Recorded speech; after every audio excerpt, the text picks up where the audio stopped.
All right, I want to take this opportunity now to welcome members of council and certainly our administration and certainly those who are streaming from the comforts of your home. Welcome to our public meeting this evening.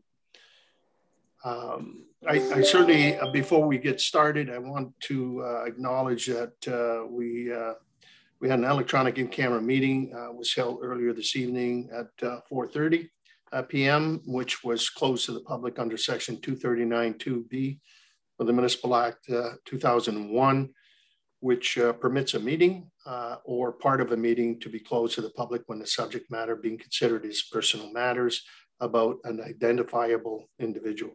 At the meeting, council gave direction to administration on submitted applications for the Rural Broadband Advisory Committee.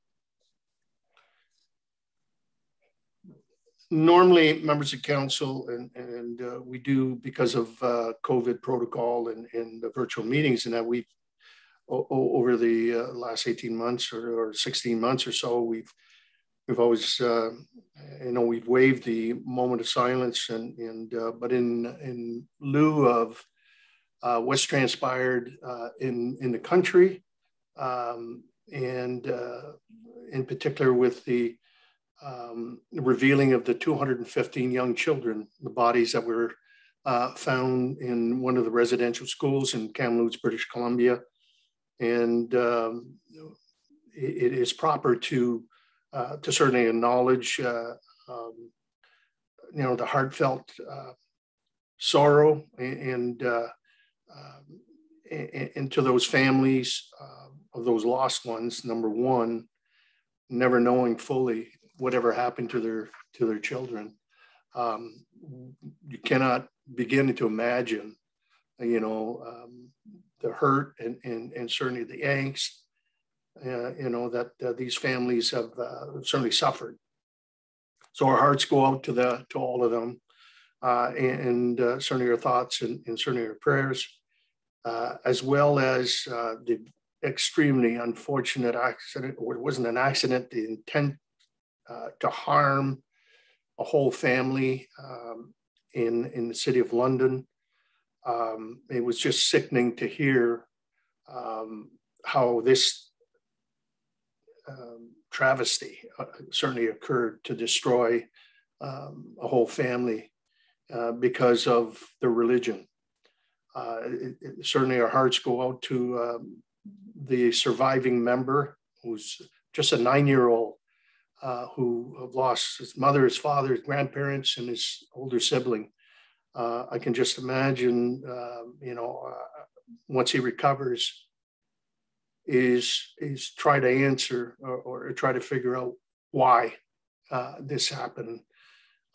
This is no doubt a hate crime that has no place in our country, in our province, in our towns, our cities, and certainly in our neighborhoods. This could have happened anywhere. So members of council and administration, those streaming, please take a moment of silence to remember and pay homage to those 215 children, and also to the family that was lost yesterday to a very heinous crime. Let's keep them in our thoughts and certainly in our prayers. So let's take a moment.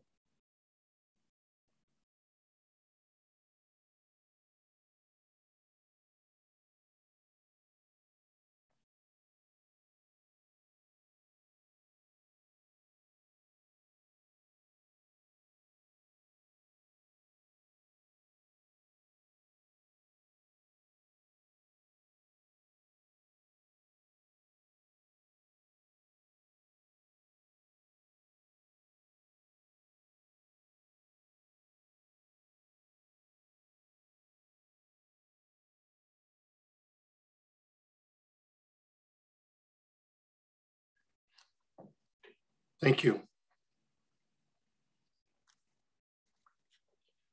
Members of council, before you, is there any disclosure of pecuniary interest on the agenda as presented to you this evening? None declared, so we'll have that reflected certainly in the minutes. We'll move on to the minutes of regular council meeting of May 25th. Members of council, and that those minutes be adopted as delivered to you this evening.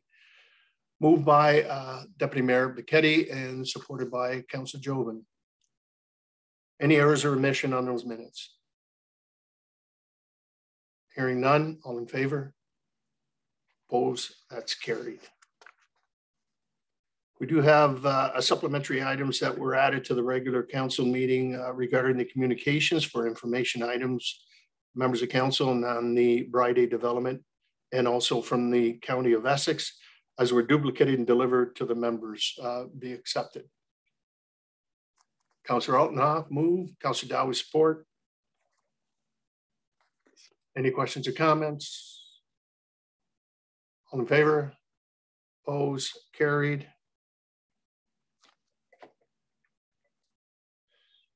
And we'll move on to delegations, members of council with us. Very pleased to ask Mr. Tony Priolo, Vice President of Education, Strategic Engagement and Community Outreach, Ontario Cannabis Store, and Lowell Ruben Vaughan, Senior Manager, Strategic Engagement, also Stakeholder Engagement. Welcome. Thank you. Through you, the Mayor, to members of council, thank you for including us, the Ontario Cannabis Store, in today's important discussion. We do have a bit of a slide deck that I believe we will be pulling up shortly. Thank you, Sean.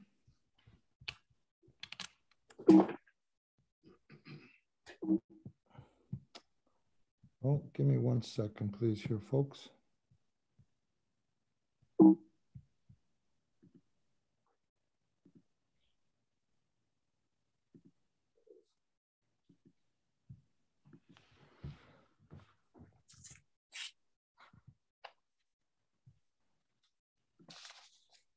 Apologies for that, folks. Once again, thank you. I am Tony Priolo, the Vice President of Education, Strategic Engagement, and Community Outreach at the OCS, and I will be sharing the virtual floor with Lowell Ruben Vaughan, Senior Manager of Strategic Engagement, to present to you today. We're also joined by John Mans, Senior Director, Corporate Security, who works closely with the OPP, police services, and bylaw enforcement officials from communities across Ontario. Once again, I would like to thank you for allowing the OCS to participate in this important discussion. And to that end, I'd like to remind everyone why cannabis was made legal, which is to promote public health and safety, protect youth and restrict their access, and to reduce the illegal cannabis market. Next slide, please.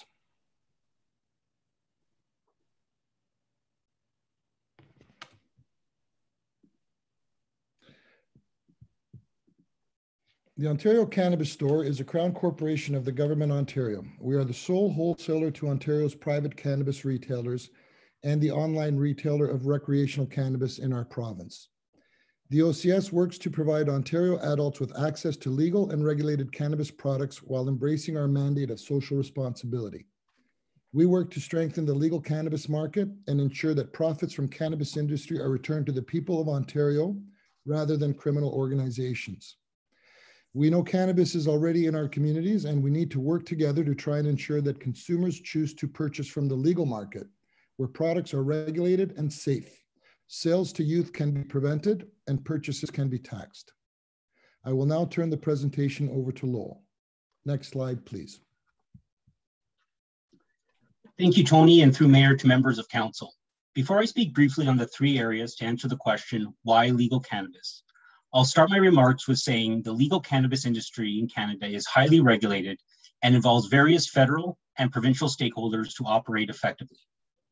All regulated cannabis products sold in any provincial recreational market must meet the same production standards that Health Canada sets for Canada's medicinal cannabis framework.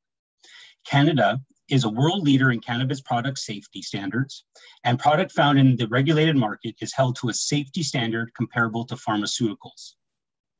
The federal regulations ensure that no unauthorized pesticides, mold, or any harmful contaminants is found in any cannabis product, which is verified through all products entering the market being tested at third-party labs.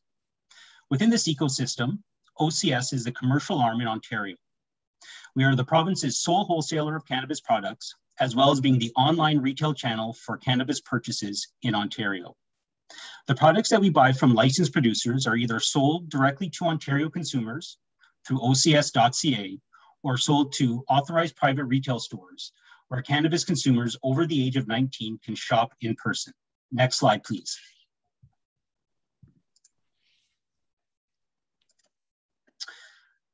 The first item we're going to talk about briefly today is really the foundational to OCS and is really at the heart of our operations, which is protecting health and safety. Next slide, please. In this slide, you can see some examples of the products sold in Ontario's regulated market. OCS only procures products from cannabis producers licensed by Health Canada. In addition to all the products in Ontario's regulated market being held to safety standards, again, comparable to pharmaceuticals, OCS's quality assurance team also works to ensure that every batch of product we receive is compliant within these regulations and that all of our partners, production facilities, and production practices are compliant within the rigorous guidelines set out by Health Canada. In addition, the products are required to comply with Health Canada's plain packaging regulations, as you can see on this slide, must be packaged in child-proof packaging, and must have the THC and CBD percentages clearly stated. We also share in the responsibility to support all adult Canadians, including those over 19 in Ontario, in making informed decisions about their cannabis use while protecting youth and vulnerable populations. We are committed to protective measures such as responsible selling and marketing practices while focusing on disseminating evidence-informed cannabis education and responsible consumption messaging. The OCS has a legislative mandate to promote social responsibility in connection with cannabis. As such, we are committed to clarity and accuracy when it comes to evidence-informed education and public health messaging. Next slide, please. As OCS works to ensure Ontario cannabis consumers have safe access to tested and consistent products, unfortunately, we cannot say the same about the illegal market in our province. We've seen many stories in the news over the last 6 months highlighting edible products in particular being found in the illegal market, which show these products are using packaging and branding that mimics traditional candy brands and is appealing to youth. These products are sold in environments with no age gating, and these products do not have proper quality control to ensure the advertised dosing that is listed is accurate. Additionally, the OPP and police services have conducted many raids over the last 12 months on illegal cannabis production facilities in which they found these are the operations fueling the illegal market. They lack quality control and safety of the product being produced, cannot be guaranteed. Police data also consistently shows that these grow operations not only house illicit cannabis, but also other illegal drugs, large amount of cash, and guns. These illegal cannabis production facilities are operated by large, sophisticated groups tied to organized crime. And because of this, cannabis sales in the illegal market fuel and help to fund organized crime. Next slide, please. As mentioned previously, OCS shares in the responsibility to support Canadians in making informed decisions about their cannabis use, while protecting youth and vulnerable populations. We regularly publish educational articles that can be found on OCS.ca, which detail the importance of cannabis safety, as well as providing educational resources to ensure that those buying legal and regulated cannabis products in Ontario are able to make informed decisions. This slide shows just some of the articles found on OCS.ca, which work to promote responsible cannabis use and consumer education. Next slide, please. The second key objective for OCS is to ensure the youth of Ontario are protected and do not have easy access to cannabis. Next slide, please. Ontario's regulated marketplace has many safeguards in place to ensure that cannabis is not accessible to youth. These include all cannabis retailers being age-gated and restricting access to their stores for anyone that is below 19 years of age. This also means they are not allowed to enter these retail premises. All cannabis products following the strict packaging and advertising restrictions set out by Health Canada to ensure products are not appealing to youth, and that all cannabis products being sold are in child-proof packaging. There are also many qualifications that a cannabis retailer must meet before successfully being licensed by the AGCO, including but not limited to, each retailer must be enclosed by walls separating it from other commercial establishments. A secure, high-resolution surveillance system must be in place at all times. And cannabis must not be visible from the people passing by on the street, as youth cannot be able to see cannabis retail stores, and only those 19 plus, again, are allowed to enter. Additionally, as part of the licensing process, a mandatory 15-day public notice period is required for each prospective retailer, which allows individuals to post concerns about a proposed retail site. This allows community members to voice their opinions surrounding proposed store locations. OCS has witnessed this process to be effective. At times, this has the potential where retail stores choose not to continue with their licensing application due to community feedback. Next slide, please. Lastly, we'd like to talk for the last minute or so about what OCS is doing to help combat the illegal market. Next slide, please. Reducing the footprint of the illegal market is another goal of legalization.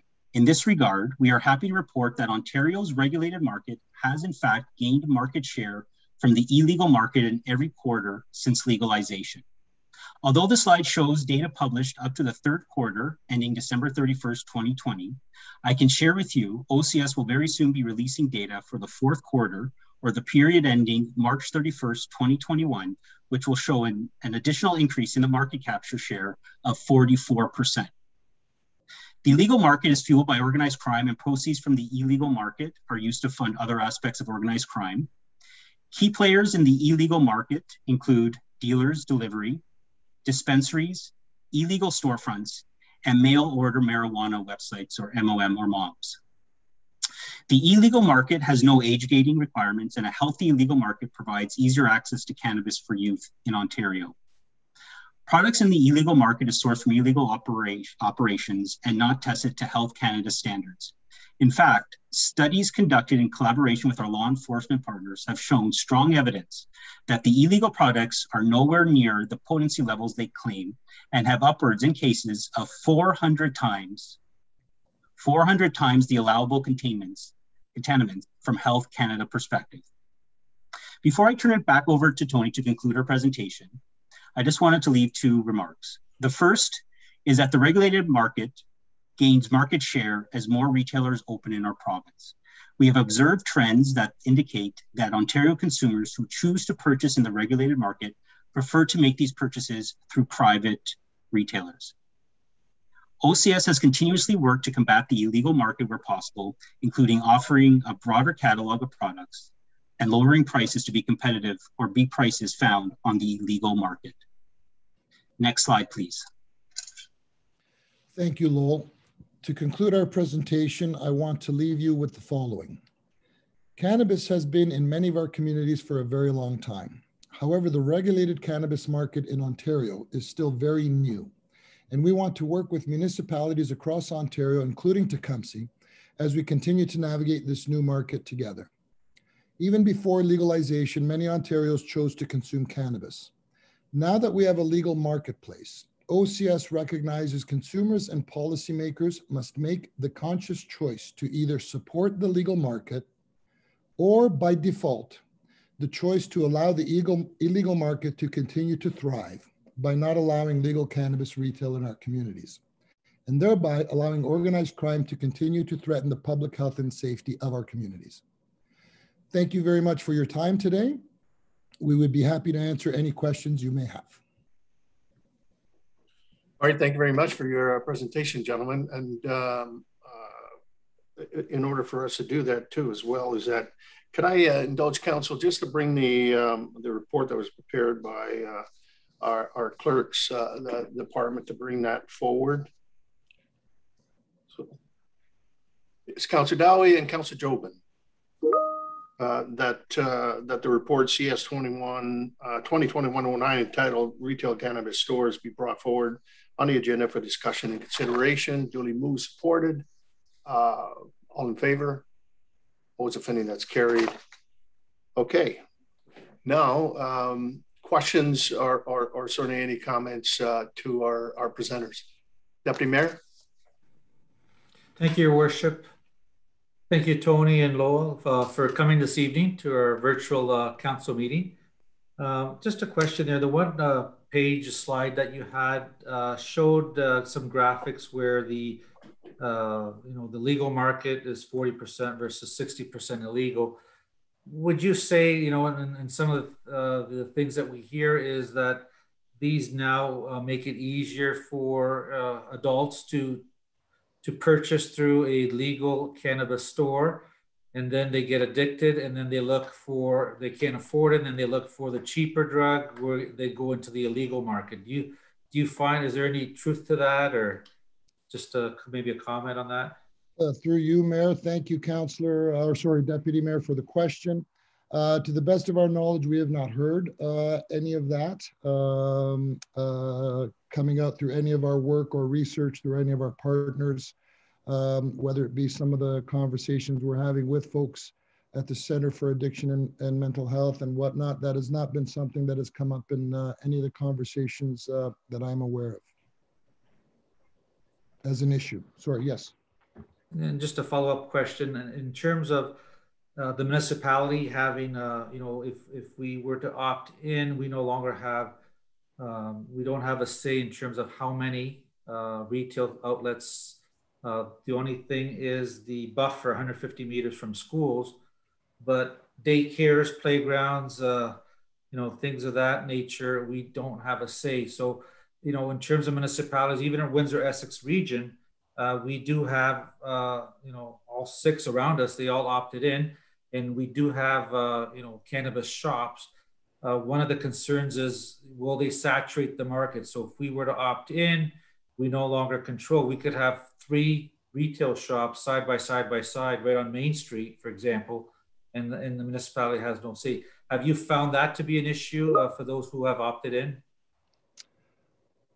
Obviously that has been a concern in terms of the clustering. We also believe that as the market matures and we sort of catch up in real time, there's been a sort of big glut of stores wanting to open. So there was not a lot of sight lines from prospective retailers into where shops were going. Now that stores are being applications are being processed closer to real time, a retailer will have a sight line to where another person may be opening up. So we are hoping that as that matures, that will help people not sort of cluster in that way.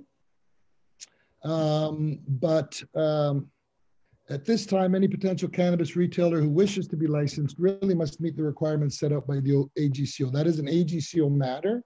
And as we mentioned earlier, we strongly encourage communities to use the 15-day consultation period to voice concerns they would have around other community spaces like daycares or whatnot. Yeah, thank you. And again, I know our region might not have that issue, but maybe the larger cities would. So like you say, the market will dictate that, and obviously a business plan from the business owner will have to make that decision as well. So thank you. Thank you.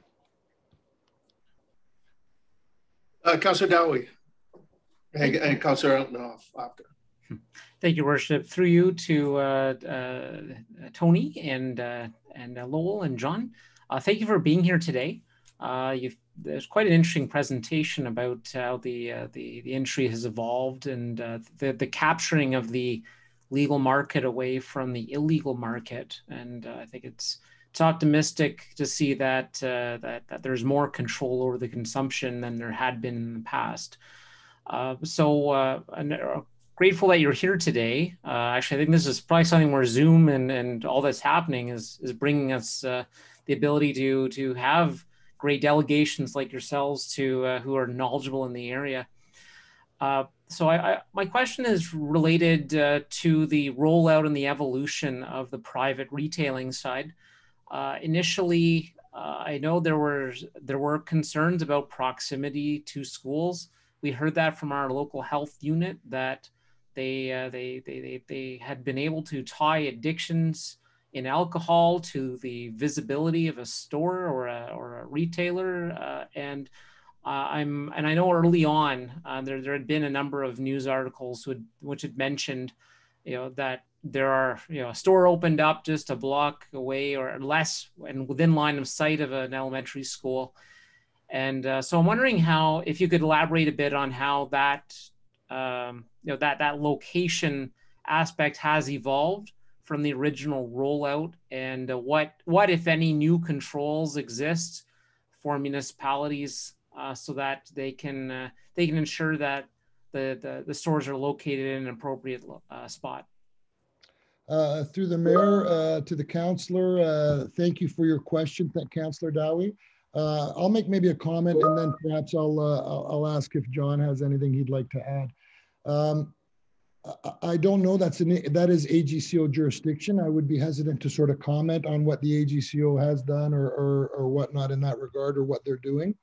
I will offer, though, humbly, as you mentioned it yourself, I believe that liquor stores do not sort of have the same restrictions applied to them as cannabis stores are at the moment in terms of their proximity. So it is a little bit of I believe, a little bit of a stigma that still sees cannabis differently than alcohol in that way, especially when, I don't want to get into the science, but I believe science can detail the harms of alcohol in our society less than obviously cannabis from our perspective. But I don't want to digress into that conversation. But John, do you have anything you'd like to add to that? Yeah, great. Thank you, Tony. Good evening, everybody, and I appreciate the opportunity to answer your concerns that we have here tonight.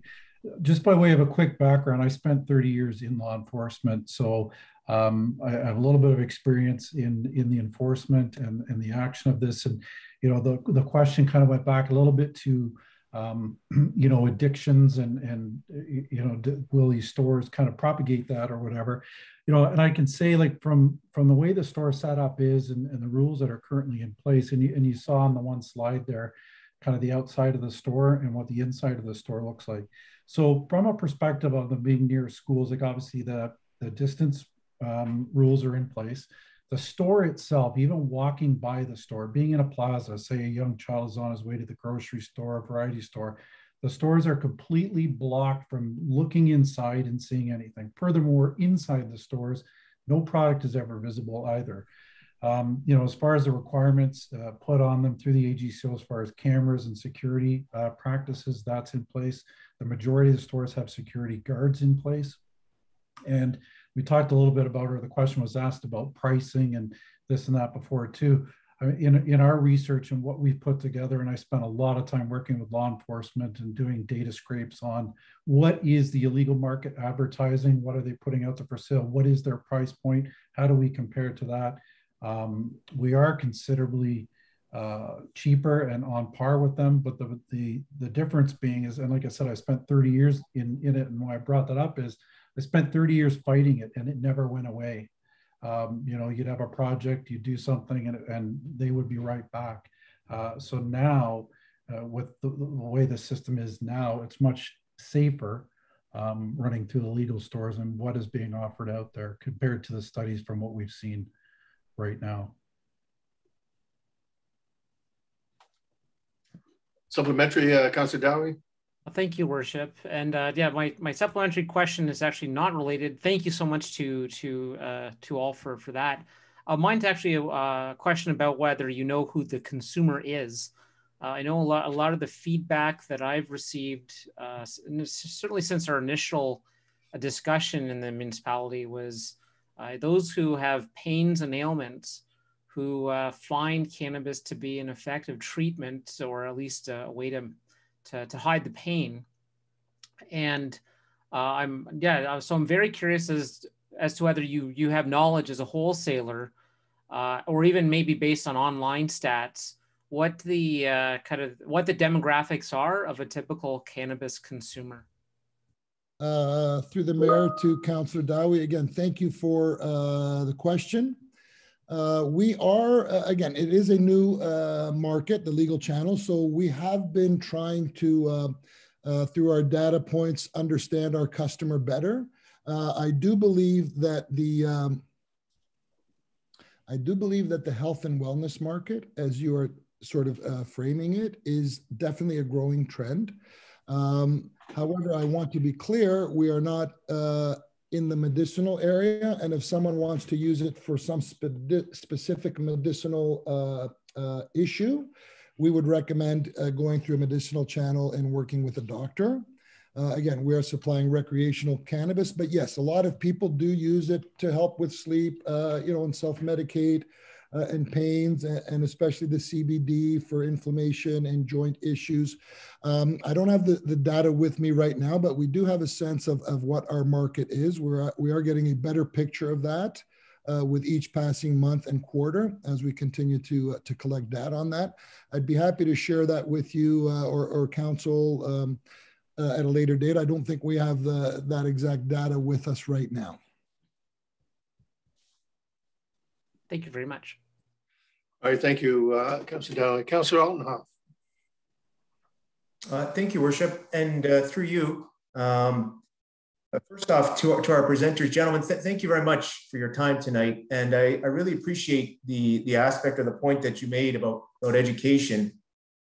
I do have two questions for you. I have other questions about the report itself, but perhaps when we get into the report with administration, I'll ask those questions then. But to yourselves, gentlemen, I think the one thing that we've heard a lot from, at least I certainly have, is the tax benefits of these stores.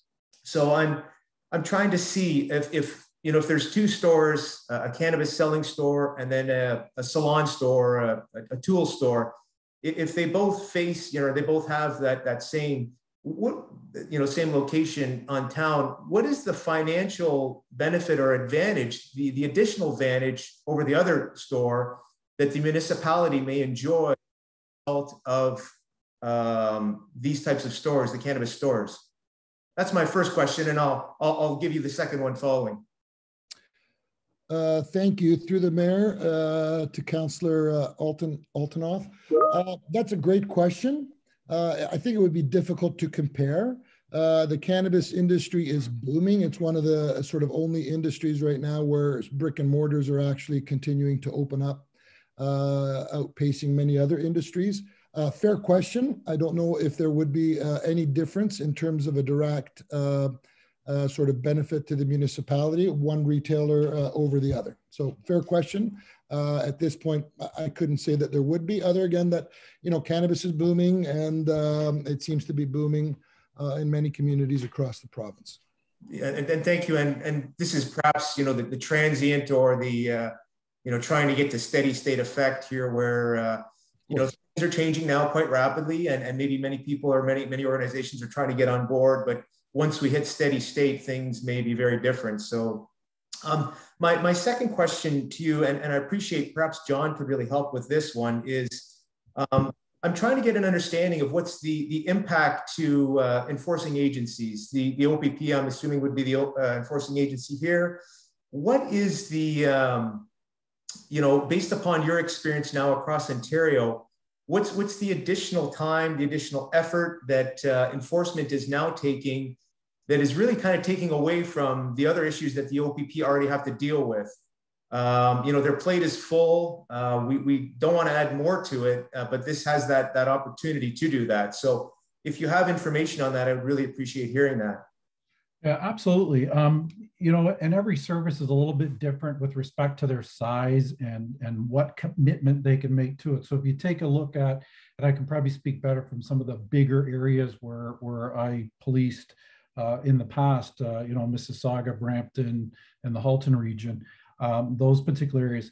When you have an illicit brick and mortar location, there's a tremendous amount of police dollars that go into, from a budget that ends up going into enforcement on these locations. It's weeks of surveillance and search warrants and officers' time and everything else that goes into it.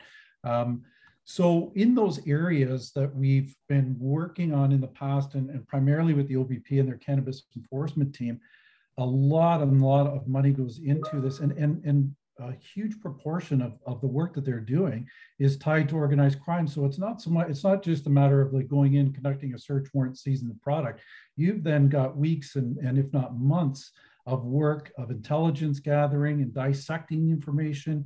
Then that it snowballs and it goes to other services and what they've brought in, not to mention the firearms and the violence that's quite often associated with those particular locations, right? So we're seeing in the areas that have opted in and have those safer alternative choices, that it's kind of running those other ones out, whether it be those pop-up stores that come in because there's no alternative for the people, or the stores. But definitely from an enforcement perspective and a dollar spent, there's tremendous amount of time and effort that get taken away from other initiatives to do this, especially in the areas when they're so overt and up and running. You know, like in the beginning of legalization, you know, I use Hamilton as an example, 80 plus illicit brick and mortar locations, right? And to take those down and then to seize those assets and hold on to them for a trial that could take 1 to 2 years, ton of money gets put into that as well, holding on to those assets and that physical location until it gets sorted out.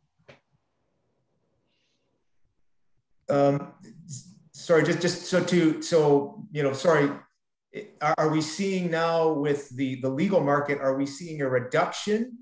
You know, again, I appreciate you've got to look at the whole picture, and I agree with you. You know, you have an illegal, you know, in the past we had, you know, an illegal approach to this. Now with it being legalized, are you saying that those efforts on the illegal side now have come down, and perhaps the gains on the legal side is not as big, so there's a benefit? I'm trying to understand, you know, ultimately, perhaps, you know, if you could just, is the OPP enforcement, are we seeing actually a reduction, or is there more, or, you know, can you just?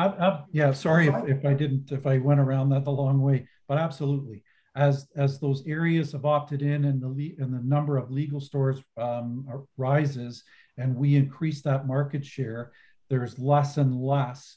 You know, it has migrated somewhat to the online stores and the illicit delivery services. But again, as the legal market share increases, those are decreasing. We're seeing that fairly consistently across the province.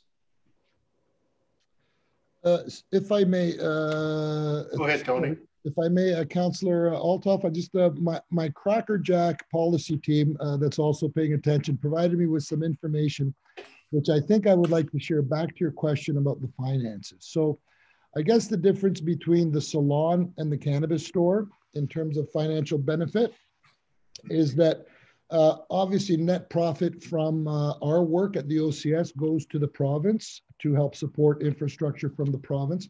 And what is sometimes lost in the equation, if I may speak frankly, is that there's an excise tax that is also attached to that. So for example, speaking in numbers of our last fiscal year, our net profit to the province was approximately $68 million. And with that comes an excise tax of approximately another, I believe, $140 million. So in a way, that cannabis shop and the network of cannabis shops are contributing sort of significantly to the province, to the net profit to the province that they then use for infrastructure projects, healthcare, whatever, you know, expenses the province obviously has. So just wanted to sort of go back that there may be a little bit of a difference between the salon and the cannabis store in the end, but I just wanted to share that with you. Thank you. How would the funds get to the municipality though, on the municipality level? Fair enough. Yeah, please. Thank you. Well, in terms of direct funding to the municipality, yes, in that case, there would be no difference. I guess there would be a difference in contribution to the province, which then I guess funnels, you know, the monies back to the municipalities through different programs and things that they have. So definitely directly to the municipality, no difference. I guess I was trying to say in the bigger picture of things, there is a bit more that is contributed maybe to the province, which hopefully finds its way, you know, through our 400 and some odd municipalities. Yeah, before I go there, well, okay. Some of the questions that have been asked, I'm going to repeat them, but I'm going to go last. So I'll ask Councillor Jobin, go ahead, and Councillor Tonio. Certainly, thank you. It's not a question, more just a comment. Thank you all for the presentations. Since 2018, my biggest fears were guests popping up wherever, not having any site locations where we had any restrictions, but there are some with school locations. But just in experiencing and even observing some of the open stores in the neighboring municipalities, nobody who goes through that much effort to get licensed to sell legally is not going to want to compromise their integrity and go near a school or somewhere where they're going to cause a contentious issue throughout the community. And anyone who really is, they don't want it by a school, because I wouldn't want to be seen walking out of there. I'm just kidding. So just in my experience, I think for us as a community, the timing is right, because we did observe other municipalities and what has gone on and what has occurred. And we have set a standard and saying, we're going to wait because we want to make it right. And I think that this is the right time for us. Thank you. Thank you, Councilor Jobman. Councilor Tonio. Thank you. Through you, Mr. Mayor. Question about the medical marijuana side. Understanding you might not deal with exact.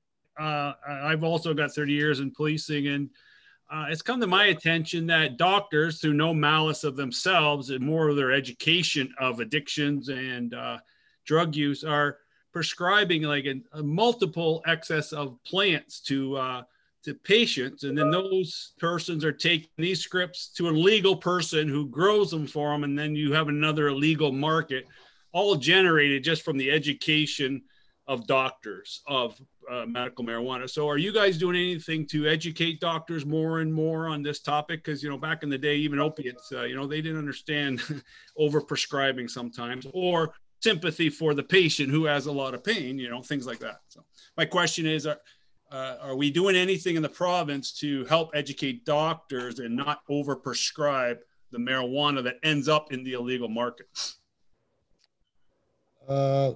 Through you, Mayor, Councillor Tonio, I think that is an excellent question. It's something that I think we do discuss. It is really a Health Canada issue to clean up and educate. It is still, you are bang on in the way you've described it, and it is still going on. And I think it still does contribute to the gray and illegal market because of the over sort of prescription of plants that folks are allowed to grow. So I think you're bang on. It's not necessarily our lane. I worry about it personally, that it goes on and it continues to fuel the gray market. I'm hoping Health Canada, once some of these other pressing priorities they have, maybe turns their attention to that and tries to clean that up a little bit. But it's definitely still happening, I would say. John, I don't know if you have anything to add to that. Yeah, I can just say that from I sit on a communications group with the OPP and a bunch of other Public Safety Canada, Health Canada, and the topic of overgrowth and misuse in those fields has come up. We're all very much on the forefront of starting some media campaigns coming up. So I can't speak for what the OPP are going to definitely include in theirs, but it's definitely something that's been talked about amongst a bunch of other initiatives that we have on the go. So I wouldn't be surprised to see something come up in the next little while about that. And I'd also like to add that we do believe, Councillor Tobin, that the more we increase our market share, we are having an impact on these organizations and these folks and reducing the market share. Again, we've been very responsive in our pricing to be very competitive with these folks. And I think as consumers get more comfortable, and that's why we believe in the brick and mortar, because kind of cannabis consumers usually have a relationship with the person they buy from, and they like to learn about the product they're buying. So that's why we believe there's a higher uptake personally in the stores. And we believe as we create those opportunities, that culture, we're kind of bringing people into the legal channel. I think there will be less of a kind of opportunity for those folks doing that. Thank you. And I agree. I believe quality control that you guys can maintain is key. Why would I want to buy something that's untested and safe? Fentanyl or something, and kills people. Absolutely. Yeah. Absolutely. It makes perfect sense. Like myself as a consumer, why would I want to go buy something that I know is not safe? It's the same with alcohol. I would not buy some alcohol out of somebody's trunk. I'm going to go to the LCBO where I know that it's a regulated market and I'm safe. And really, I feel the same about cannabis. And I'm assuming many you know, kind of people who consume cannabis would feel that safety if it's offered, you know, to them, if we provide access to them. Thank you guys. You answered my question. Appreciate that.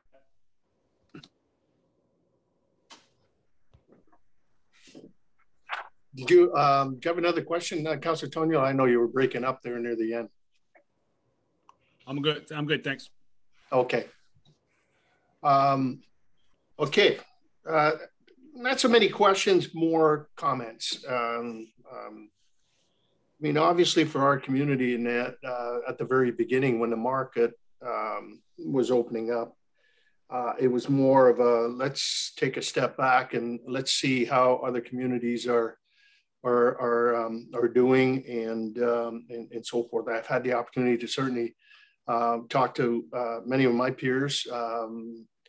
I also sit on the AMO board, and I'm a former president, and sat on the original task force back in the day when this was coming to fruition. And some of the points were made, I think, are very good points that I had them written down. Obviously, the legal to legal quality of the product, what's in the product, and the delivery of the product. Part of the issue that Councilor Tonio did bring up is, you know, the market that,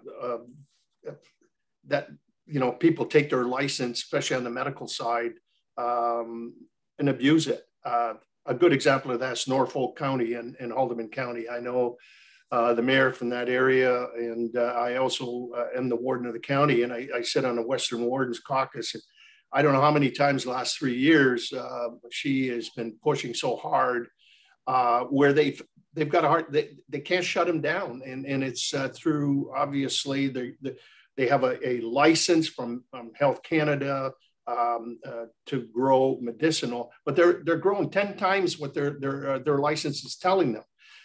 That makes its way into the illegal market. And so you want to stop that market, you got to stop where it's coming from. So you got the supply chain is certainly the big issue, and that needs to be done. And you know, there's a few other counties, you know, they're having that same issue. So I don't know what the answer is, but Health Canada's got to clean this up and quickly and so forth. So the quality piece, I firmly agree. What you're growing, what you're consuming is what is on the label. I think that is a very, very important piece.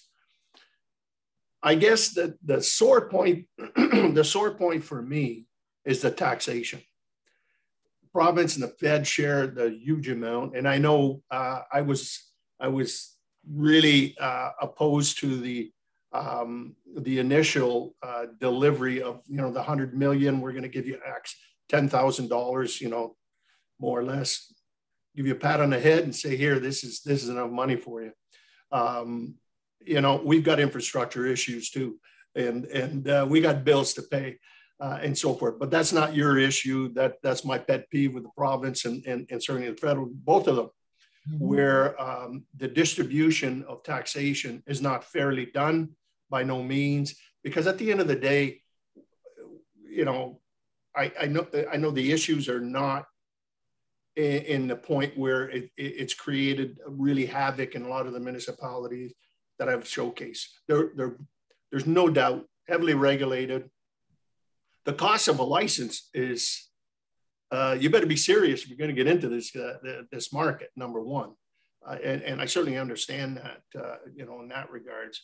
But, you know, a lot of the issues that were, you know, concerning for me was, I think the deputy mayor alluded to some of it was, you know, how many, the control of that, where we kind of have an idea, you know, once it's 150 meters, but beyond that, it's basically left to the Gaming Commission, the Alcohol and Gaming Commission, to make the ruling in that regard. So 15 days, again, I don't know, and that was one thing I was waiting to get some answers from some of my peers locally in terms of what kind of response they got from the general public in particular in the 15 days, and was the Alcohol Gaming Commission addressing those issues? So I guess that would be my question, was how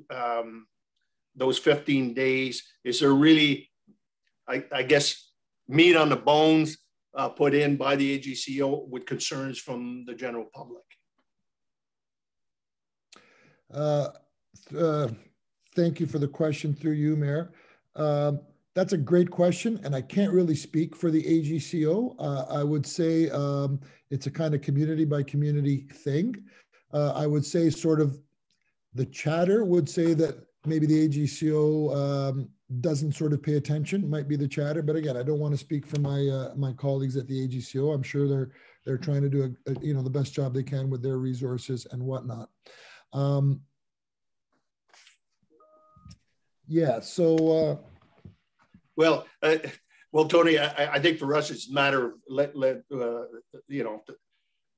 we'll let the AGCO, we'll see how they act, and certainly in that regards, I no intention of putting a loaded question here. And you know what I might recommend, like Lowell alluded to it in his presentation, and I kind of think in a smaller community, I think that public sentiment would really hopefully carry more weight to the person who is going to open a store in that community. Like, I mean, maybe in a bigger city, I would imagine in a smaller community, people are more knowing of each other. And so I think if there were maybe some large public outcry, I would hope that person would reflect themselves, whether is this the best place given the community I want to serve is not really happy. So we have seen, and again, I can't use it as empirical data, but we have seen evidence where that has happened, where someone has sort of withdrawn their location based on the feedback from the community. So that's probably has more teeth, I would say, than maybe with the AGCO. But again, I don't want to sort of speak for my colleagues in any way. If I can just, sorry, through the mayor, if I can just add just really quickly to that, to Tony's answers is, we really understand the 15 days and the challenges, and AGCO is pretty strict, they're pretty regulated in terms of the 3 areas that they're looking for. But we've also seen, and again, as Tony mentioned, there was a very small piece in the presentation alluding to it, is that we also know from our retail network that they want to ensure that their business is viable. There is a financial component to getting a license and to starting a retail store in communities across Ontario. So they understand that, and a lot of them do want to become members of the community, and they do listen if it's not necessarily on the AGCO regulation side or the 15 days. As we mentioned, we have seen some applications withdraw on the licensee just to address some of those concerns that may not have been flagged by the AGCO. So that's kind of more on the voluntary side on that. And if I may add, just Mayor, also to your comments, it's not only the licensing that's quite expensive. A lot of these stores in retrofitting and the way they sort of the construction. So these folks are investing a lot of money in these operations, and they have to have money on hand to be able to sort of buy their first order, their cannabis sort of upfront. So there's a significant investment for these folks. And again, so here's hoping that they kind of listen to the community that they want to move into is kind of our hope. Yeah, and my last comment as well is that I know very well, I mean, the product is a legal commodity grown legally in the country, in the province. I know that we've had a lot of discussions on in our community in that regards, and it was made very, very, very clear about a year and a half ago by Minister Hardeman that it is an agricultural crop. And so, there you have it. But again, some of a lot of the questions I had early on in this was basically, let's take a slow go approach, see how things progress, and then make a determination in opting into the program. And certainly what I've I've heard from my neighbors and my peers throughout, it's been pretty smooth, and especially on the legal side of things, it hasn't encompassed a lot of resources in terms of law enforcement and so forth. So I feel very comfortable now in that particular area, but I'm still I'll use the word pissed off that I'm not getting the right amount of money coming back on the taxation and so forth. But I'm sure that the 444 municipalities will continue to say, hey, we need to distribute the wealth a little bit more. I don't mean to speak out of turn as a provincial agency, but we would not be upset if you continued those conversations at AMO with your organization, and whatever you can do, you can do. That really is not our jurisdiction at all, and I probably shouldn't have said that, but I understand your concerns. You're not alone there as well. No, I hear you. We'll just have to make sure that Minister of Finance, feels a little generous, or maybe at a weak moment, I'll ask them, yeah, we'll cross our fingers on that.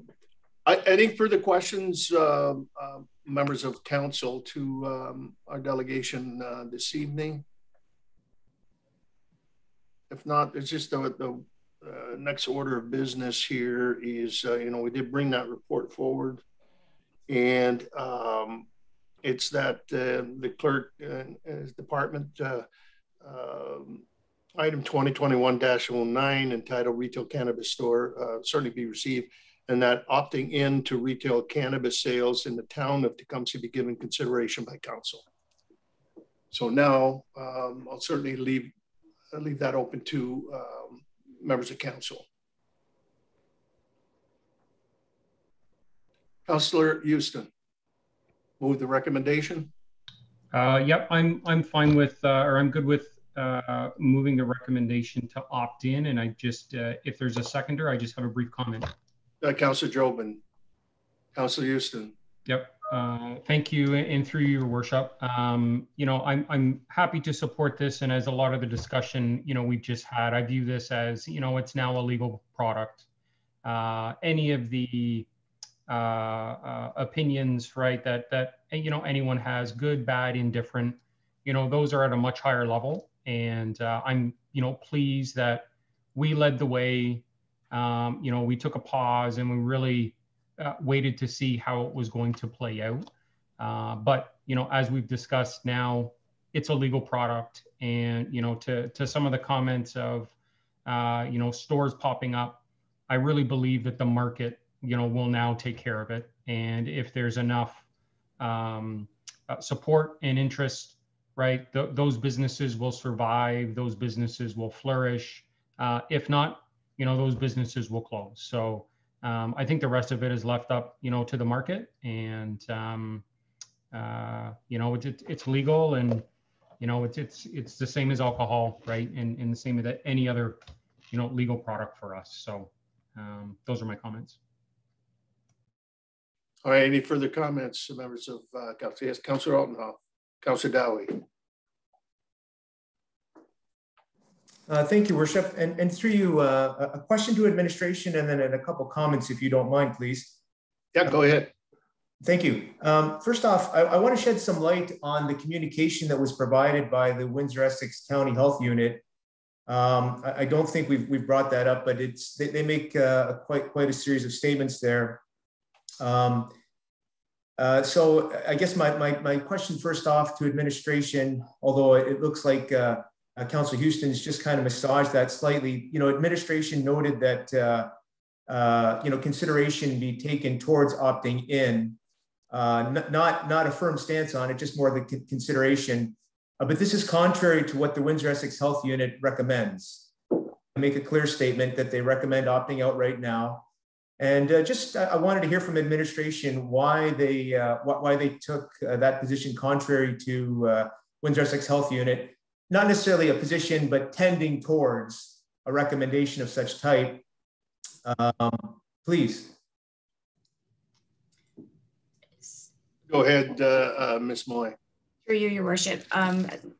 Why administration provided we provided an informational report to council Council had already made a decision to opt out. We are providing further information to Council to assist in your deliberation as to whether at this time you would be reconsidering and opting back in. Initially, Council had indicated they wanted to take a wait and see approach, learn from the experience of other municipalities, as well as to see what the regulatory framework would eventually evolve into or look like. At that time when the decision was made, it was not fully clear to us at that time. So essentially, we've just provided an informational report to Council to assist Council in deciding what position they would like to take at this time with as best information as we can provide. We were asked to provide, reach out to the health unit, and they have provided this information, the correspondent that's on the Council agenda this evening, to also assist Council in your consideration of this position. Madam CEO. Thank you. Further to Ms. Moy's response through you, Mr. Mayor, I think that in doing research for the administrative report, things were sort of pointing towards, you know, a favorable consideration of opting in based on the statistical analysis that we could find to support Council's request for research. So the report was written accordingly, and the Board of Health letter was received after the report was completed and published, and then was put onto the agenda. So the staff did not have the benefit of the Board of Health's letter before completing the report. Councillor Owen. Thank you, and I appreciate that from administration.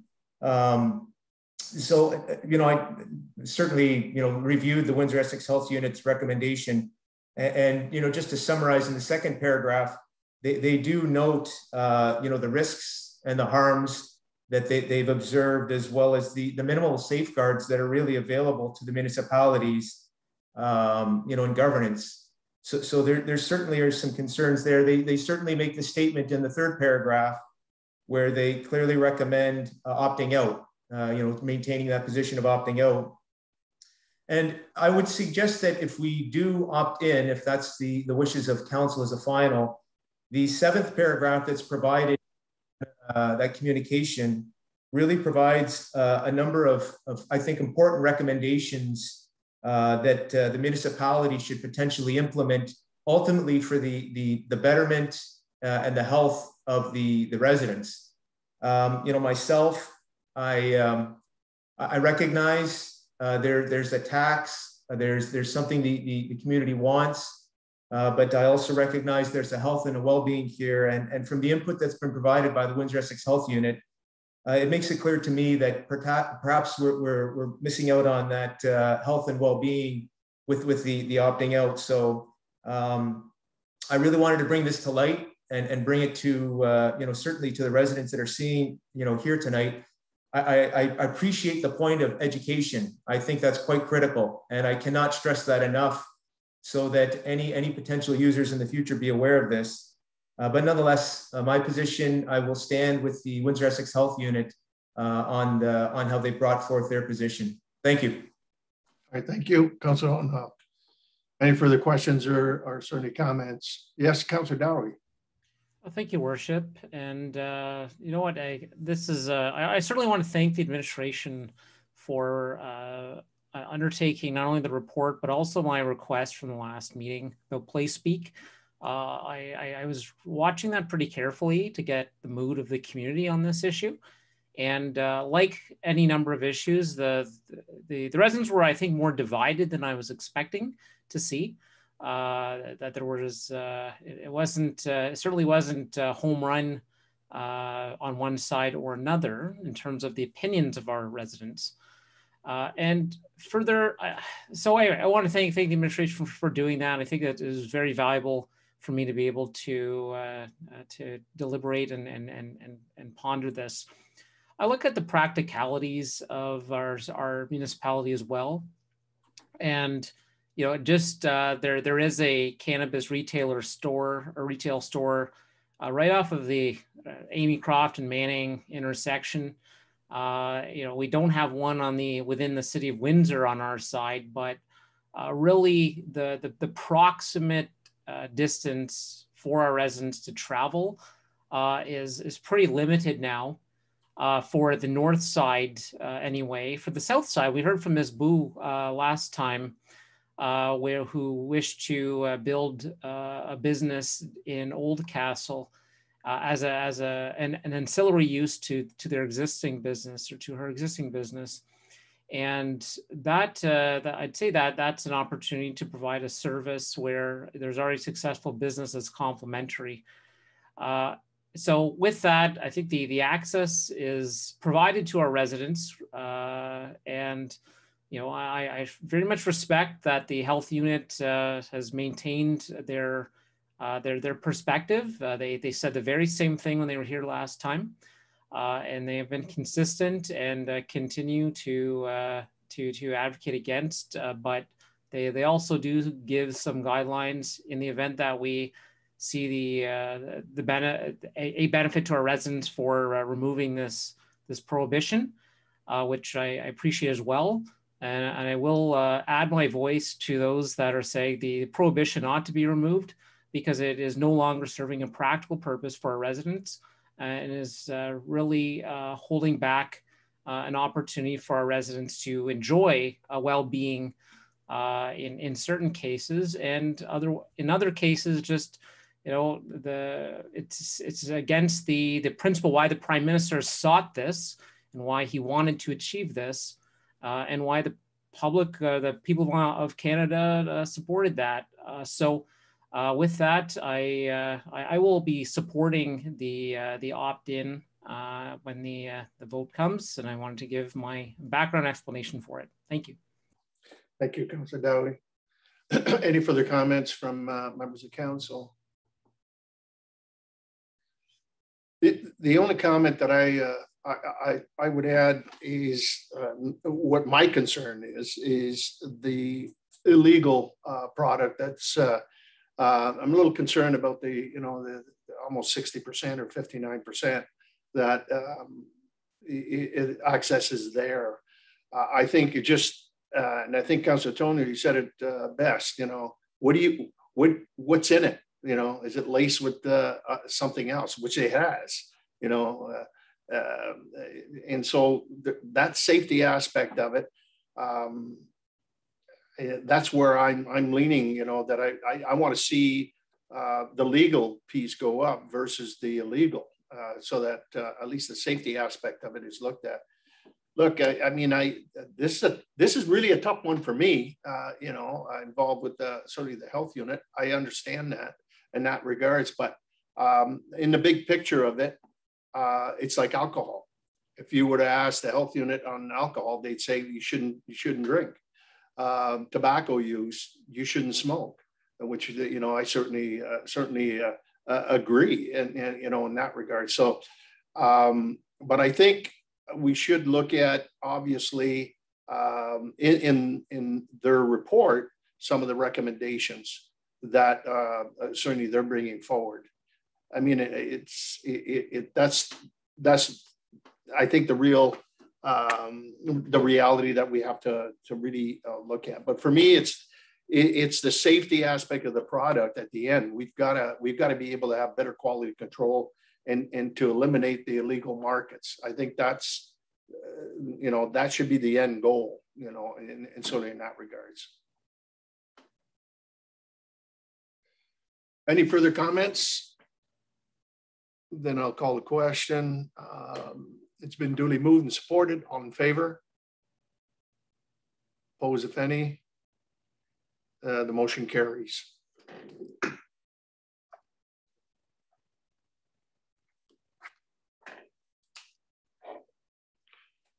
All right, to the delegation, Tony, Lowell, and I believe,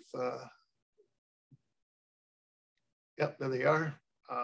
John, thank you very much for your presentation this evening, and I'm sure it won't be the last time that we hear from you. Awesome. Thank you again. Thank you so much for allowing us to participate, Mayor. It was our honor to participate. Thank you. All right. Thank you, gentlemen, and bid you good night. Thank you very much. Thank you.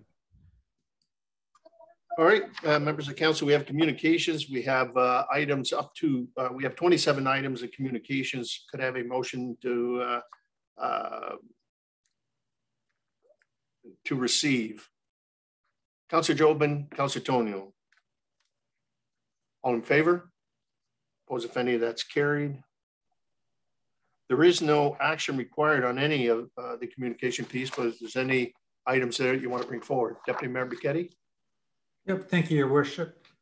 Under communications, there's a correspondence in comments inferring that at the March 30 public meeting that I commented that residents can move if they don't like development. So I just want to take a moment and make it clear and clarify for the public record that I do support development that retains local residents and not potentially cause them to consider moving like I had to when living in Windsor. So my comments were taken out of context and perceived inaccurately. So I just wanted that noted for the record. Thank you. All right, thank you, Deputy Mayor. Councillor Altenhoff. Thank you, Worship. And through you to administration, again, referencing what was recently just discussed, that communication 20, and looking at those recommendations from the Windsor Essex Health Unit to see if we can implement some form of a policy or statement or something for the public, ultimately for the best benefit of our residents. Thank you. Yes, Madam CAO. Thank you, Mr. Mayor. If I could then request perhaps that Councillor Altenhoff prepare a notice of motion to that effect for next meeting for Council's consideration of direction to staff on that, that would be most appreciated. Thank you. It will. If I could have your assistance, it would be appreciated. Yep, absolutely. All right, keep that in mind, Councillor Altenhoff, and I'll be asking for notices of motion. Thank you.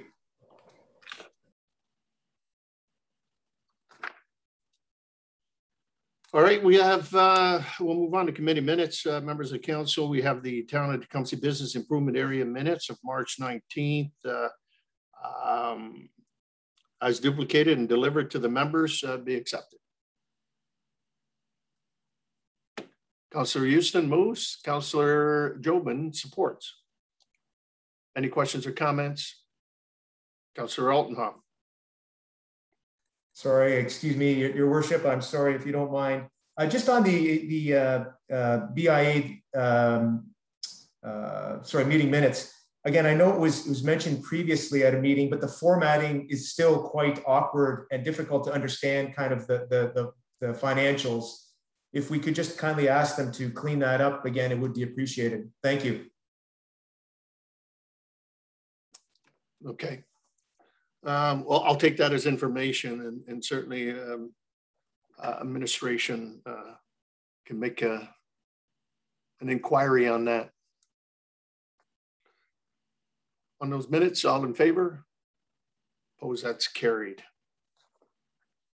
We'll move on to Policies and Priorities Committee meeting of May 25th. The minutes of the P&P committee meeting. Again, as duplicated and delivered to the members, be adopted. Councillor Tonio, Councillor Altenhoff. Any questions or comments? We heard none. All in favor? Opposed, if any, that is carried. All right, we've dealt with report 1A. So we'll move on to report B, again from the clerk department. It's the 2021-10 Rural Broadband Advisory Committee. Ms. Moy. Thank you, Your Worship. So we have before you our report on the results of the call for applications for the Rural Broadband Advisory Committee. So earlier this year, Council received a report, I believe it was in September, recommending the appointment of an advisory committee as well as terms of reference for that committee. As a result of Council's approval of that report and the recommendations, a call for applications was put out for members to the committee to be appointed.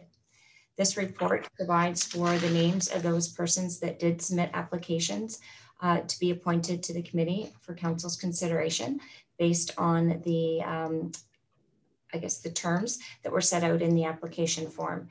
So this report here this evening is to assist Council in determining which of those applications they would like to, or applicants I should say, they would like to appoint to this committee.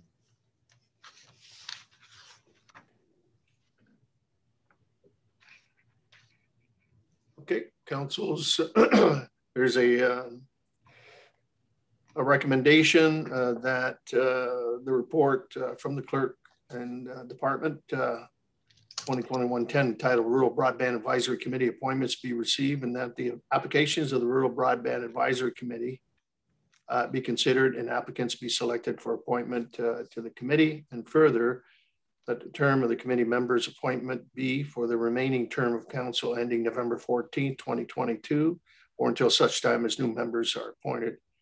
And furthermore, that applicants be notified of council's decision and by bylaw be prepared to formally appoint the new members of the committee at the next meeting of council. Councillor Houston. Thank you. And through your worship, I'd like to put 4 names forward, and that would be Darren Drulard, Dan Grossu, Aldo DiNardo, and Nicole Colnut. Councillor Jobin, support.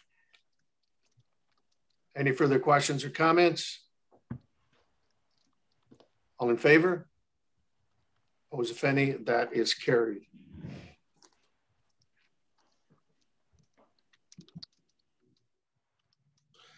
All right, our C report, also from the clerk's department. It's the fire route designation on Marine Drive. Madam Clerk. Thank you, Your Worship. So this is a report summarizing a request from the Essex Condo Corporations 21, 27, and 40 as it relates to their private road named Marine Drive. This subdivision is located on the, I would say, the northeast corner of Brighton and Riverside Drive. So based on the inspections of both the Public Works as well as the Fire Services Department, it was recommended that for safety purposes and emergency services purposes, that the parking be prohibited on both sides of the street by means of a fire route agreement. So each of the 3 condominiums have provided their fire route agreements executed to the municipality. If council so approves, this would also entail an amendment to the traffic control bylaw, which outlines the detailed fire routes that have been approved by council. So the recommendation is that Mayor and the clerk be authorized to enter into these 3 agreements, and that the traffic bylaw be amended to designate Marine Drive as a fire route. All right, thank you. So there's that motion of bylaw 2147 authorizing the mayor and clerk to execute the fire route agreements with the Essex Condominium Corporation 21, Essex Condominium Corporation 27, and Essex Condominium Corporation 40, designate Marine Drive as a fire route be adopted. Moved by Councillor Altenhoff, Councillor Tony will support. Any further questions or comments on the report? Having heard none, all in favor? Opposed, that carries.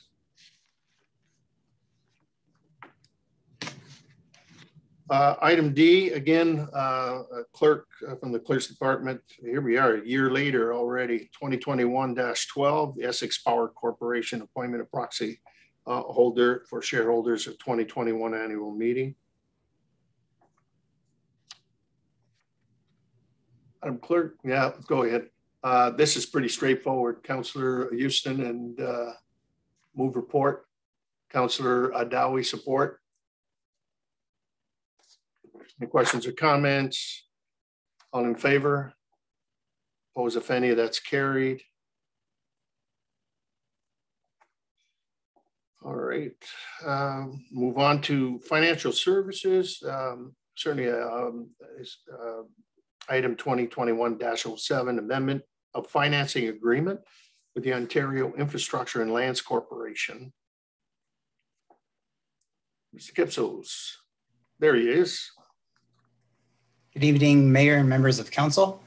So we're seeking authorization with this report to extend our funding agreement with Ontario Infrastructure and Lands Corporation by 6 months to December 31 of this year to accommodate our latest borrowing that would be required for the latest phase of the North Talbot Road sanitary sewer connections. So our existing agreement was set to expire at the end of this month. All right. Council's wishes. Councillor Houston moves the report. Also got Councillor Altenhoff supports. Any further questions or comments to Mr. Kitsos? Hearing none. All in favor? Opposed, if any? That is carried. Thank you.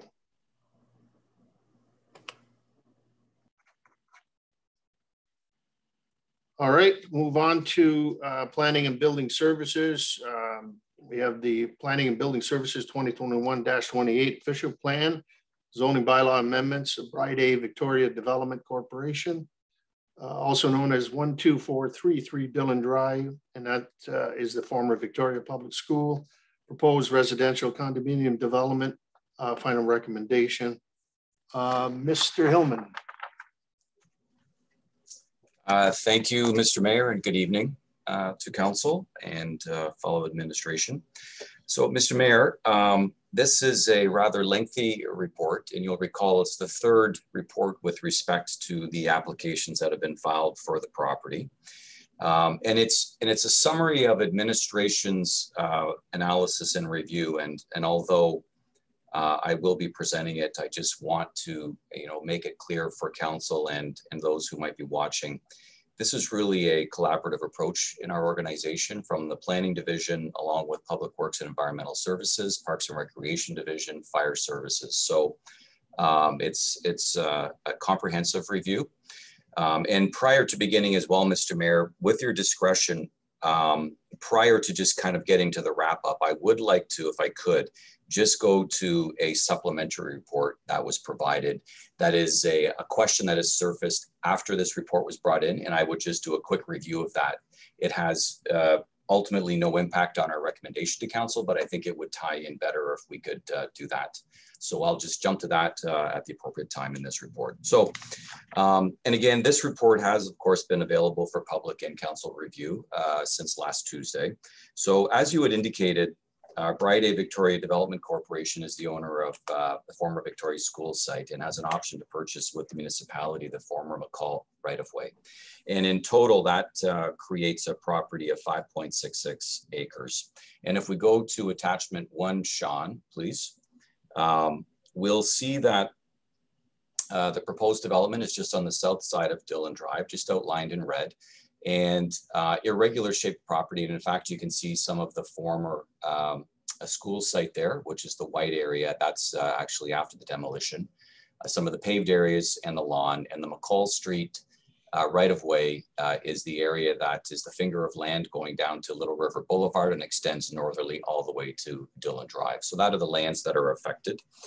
And the application is to change the designation and zoning from designations that allow the school and other institutional type uses and zones to a residential designation and zone that would allow, if we just go to the next attachment 2A, Sean, 63 unit residential condominium comprising of 6 two-story townhouses, which you'll see labeled as 2-story with a color coding system on the building type of the map there. Of course, Dillon Drive is to the north.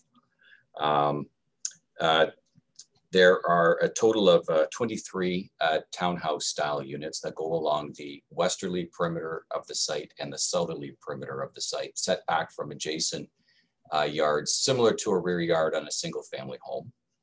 And then it also includes originally 2 3-story stacked townhouses, which are the orange at the top and the brown in the middle. But subsequent to the public meeting in March, the building to the north, you'll see is labeled as a 2-story. So it has been reduced by 1 story. So ultimately, through discussions with the applicant, there is also consideration for the lands at the very north, just north of the 2-story building, to be dedicated to the municipality for public park purposes, where the hand is on the screen. And then to the east of that, an area that is proposed for a stormwater facility that would be continue to be owned and operated by the residential development, which is proposed to be a condominium development. So it will not come into public hands.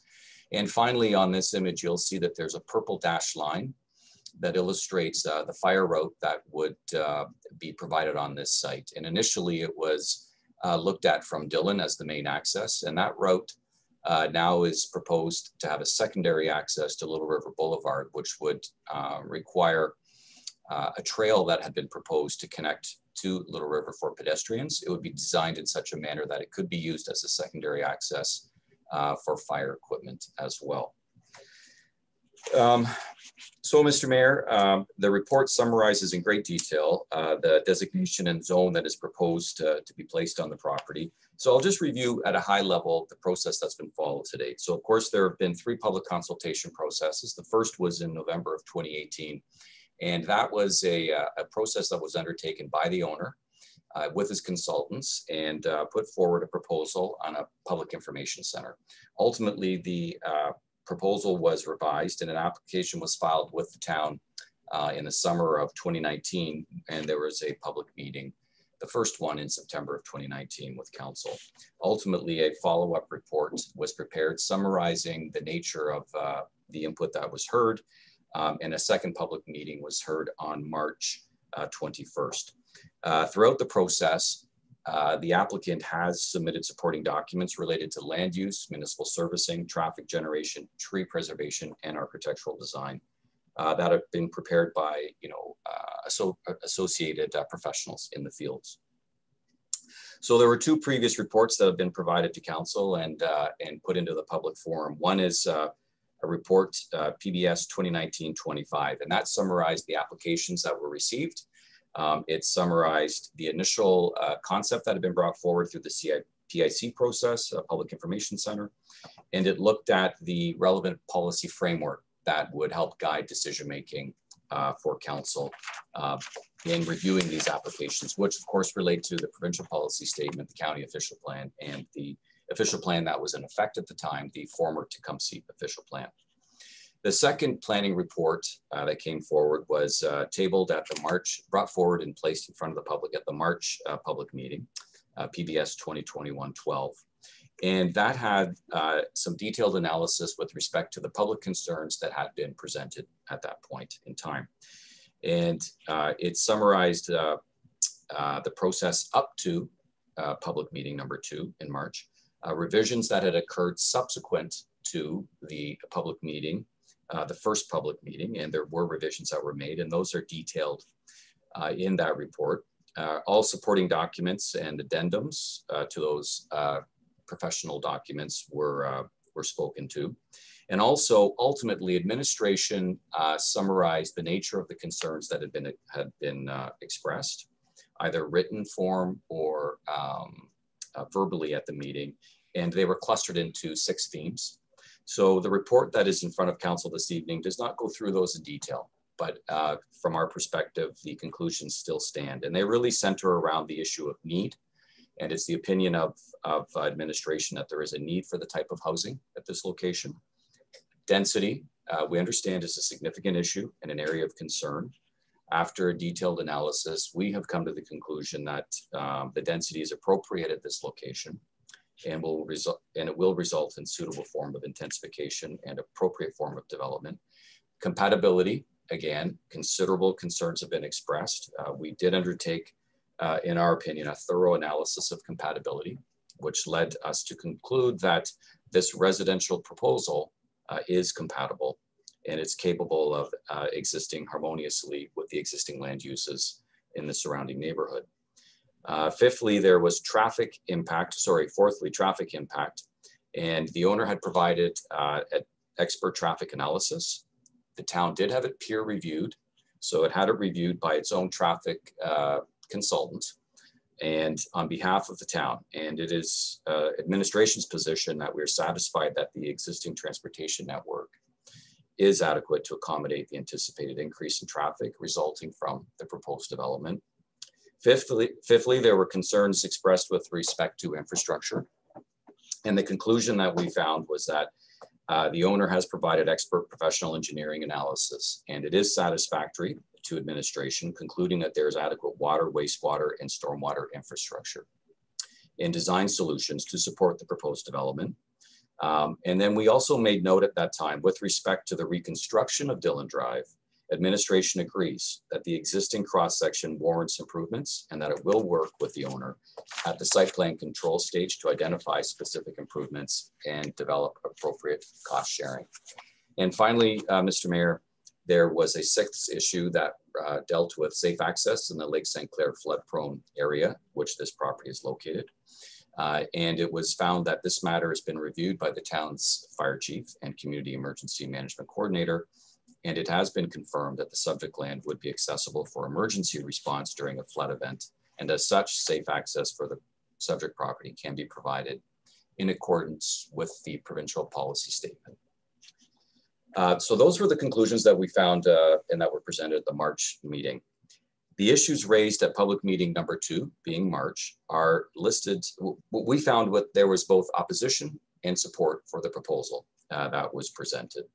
The majority of the concerns raised at the March public meeting were consistent with the issues raised at the initial public meeting, and as they were summarized and commented on in the prior report that was presented in March. However, there were a few unresolved issues, and they dealt with architectural design of the development, fire route, emergency access, and Canada Post super mailbox location. So ultimately, the owner did provide a revised submission subsequent to the March public meeting. And the revised development does not change the number of units in total. There would still be 63 units as part of the development. And there were renderings that were provided that show the changes that are attached to this report. But in essence, the changes were a reduction in the height of the northerly stacked townhouse, as I'd indicated, from 3 to 2 stories. The architectural, so this is one of the townhouse units. The architectural design has been changed by changing the features so that there was criticism that the design previously had aligned itself with some other developments in the region that were deemed to be unacceptable. If we can go to the next, thanks, Sean. This is the stacked townhouse at the north portion behind the park of the development, which is now 2 stories in nature rather than prior it was 3, and now it does not have a peaked roof, but rather has a flat roof to reduce the impact from height. And a revised site plan drawing, if we go back to attachment 2A, please, Sean, that's a contextual. And a revised site plan drawing that illustrates the fire access route and making provision for the secondary access to Little River Boulevard, as I had indicated previously. In addition, additional supporting documentation spoke to a comparison of peak volumes of traffic for a school on the site versus the development, and found that generally the residential development would have a reduced impact. So that was the material that was provided, and our report goes on to provide comments on those. And fundamentally, our comment section of our report that's in front of council this evening relates to the revised submission and the relevant policies that are to be had regard to and to be consistent with for council. So with respect to the revised submission, what I would like to do, Mr. Mayor, is maybe just before I speak to that, I'll go to the report that is PBS 2129. And what it speaks to is a question surfaced after the report, the prior report going onto the agenda. And it dealt with the issue of why was there not a second access driveway connected to Little River Boulevard, so that you would have a connection point for all vehicular traffic at Dillon, and you would have a connection point at Little River Boulevard, which is at the southeast corner of the development site. This issue had not been discussed in our prior reports that is in front of council this evening. So we did provide comments in the supplementary report 2021-29, and our comments are generally summarized as follows. There's 5 points with respect to this question. One, an elementary school, which had gained sole access from Dillon Drive, occupied the site for many decades, and it's our feeling that the street was accustomed to accommodating the traffic from the school and had capacity to support the transition to traffic associated with proposed use.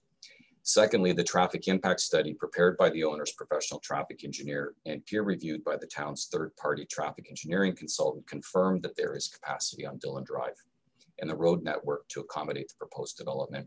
And actually, maybe Sean, just to help contextualize this, if we could go to attachment 2B. Thirdly, the proposed residential development fundamentally faces upon Dillon Drive and has a relationship with Dillon Drive. So just to get our bearings here, Mr. Mayor, you can see the property outlined in red, the site plan overlain in white, and the finger of land is the small piece that touches down to Little River Boulevard. And the question is, should access be provided there for vehicles as well? So the third point being that this development fundamentally would face upon and open to Dillon Drive, and it has a relationship with Dillon Drive. The other sides of the development have rear yards backing onto it from adjacent existing development. And it was an accepted land use relationship to have the development gain access from the street to which it is oriented. So we felt that it was appropriate to have that driveway go out to Dillon Drive. The fourth thought is that the southerly portion of the former McCull Street right-of-way extending to Little River is situated at the rear corner of the development and extends southerly between 2 existing homes. So on either side of the finger of land, there are homes, single unit facing onto Little River Boulevard. So this would involve the introduction of traffic where it did not previously existed, and it was found to be desirable.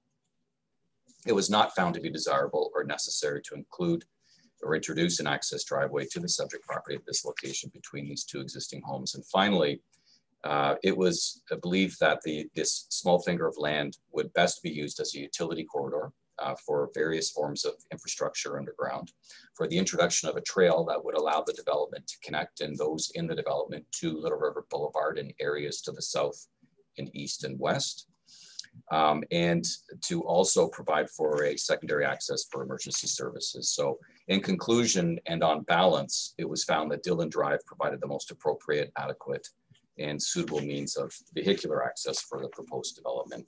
And Mr. Mayor, that is a summary of report number 29, which was submitted as a supplementary item. So if we were to go back to now report 28, in relation to the owner's revised submissions, administration has reviewed the revised submissions that were provided after the second public meeting and concluded that the changes proposed result in an overall improvement to the proposed development.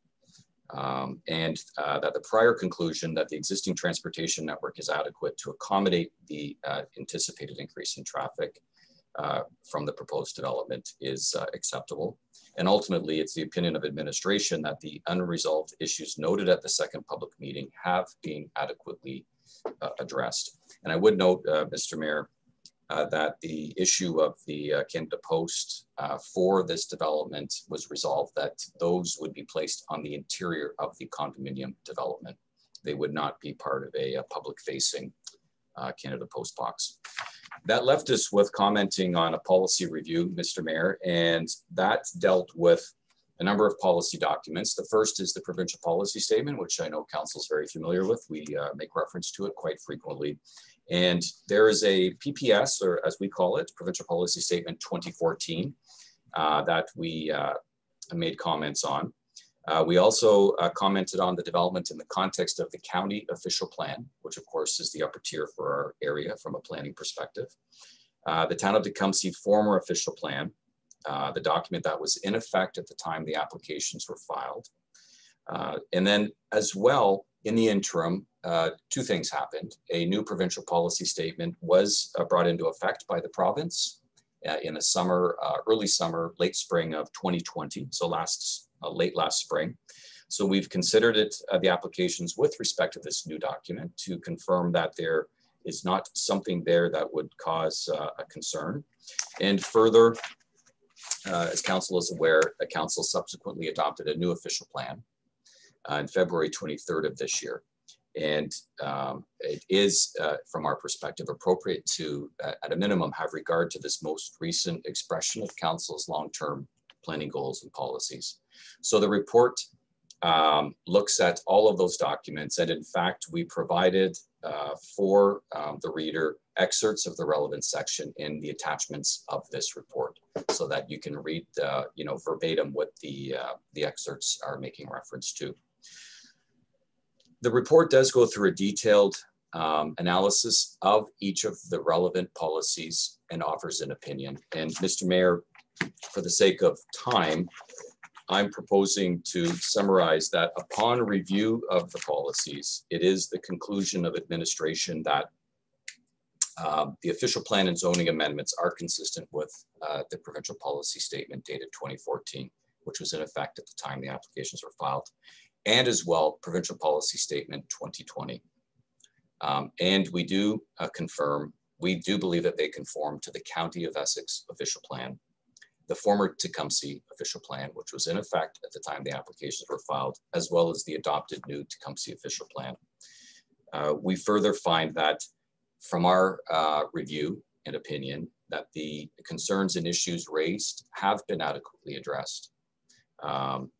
And we do note that subsequent to each of the public consultation processes, including the owner-led PIC, the owner has made revisions to the development and the proposed development in an attempt to address the stakeholder input. We do recommend, which was not part of the application, but we do recommend that the property, if rezoned, it be placed into a holding zone that would have the effect of not allowing development to proceed until there are appropriate agreements in place and registration of those agreements on title that provide a tool and mechanism to ensure that development proceeds in accordance with those agreements. And that is a process offered to the municipality under the Planning Act and in accordance with our official plan. And finally, would note that the lands are subject to site plan control, and that is a document that is negotiated between the municipality and the developer and is ultimately registered on title and details a number of matters on how the development will proceed, security, and so on, to ensure that the development proceeds as anticipated. Ultimately, with that, Mr. Mayor, town administration has come to the conclusion that it does recommend the passage of the official plan amendment to place the lands into a residential designation from the community facility, and also to place the lands into a site-specific residential zone to permit the development and change it from the current community facility zone, as well as the R1 zone that applies to the easterly portion of McCall, the former right-of-way, into a residential zone that would set the appropriate definitions where required, regulations and permitted uses that would facilitate development as has been revised. Mr. Mayor, that is a summary high level of the report, and we certainly, between myself and others on administration, are happy to take any questions. Thank you. All right, thank you very much, Mr. Hillman, on the report. Before we move on to that one, if we can go to your report, the 2021-29 that was added in the supplementary. I mean, we're looking for a receipt there. If I could have a motion to on that, the entitled supplementary report, PBS 2021-28 official plan zoning bylaw amendments, Variety Victoria Development Corporation, be received. Councillor Houston, Deputy Mayor Bichetti. On the motion, all in favor? Oppose if any, that's carried. Thank you. All right.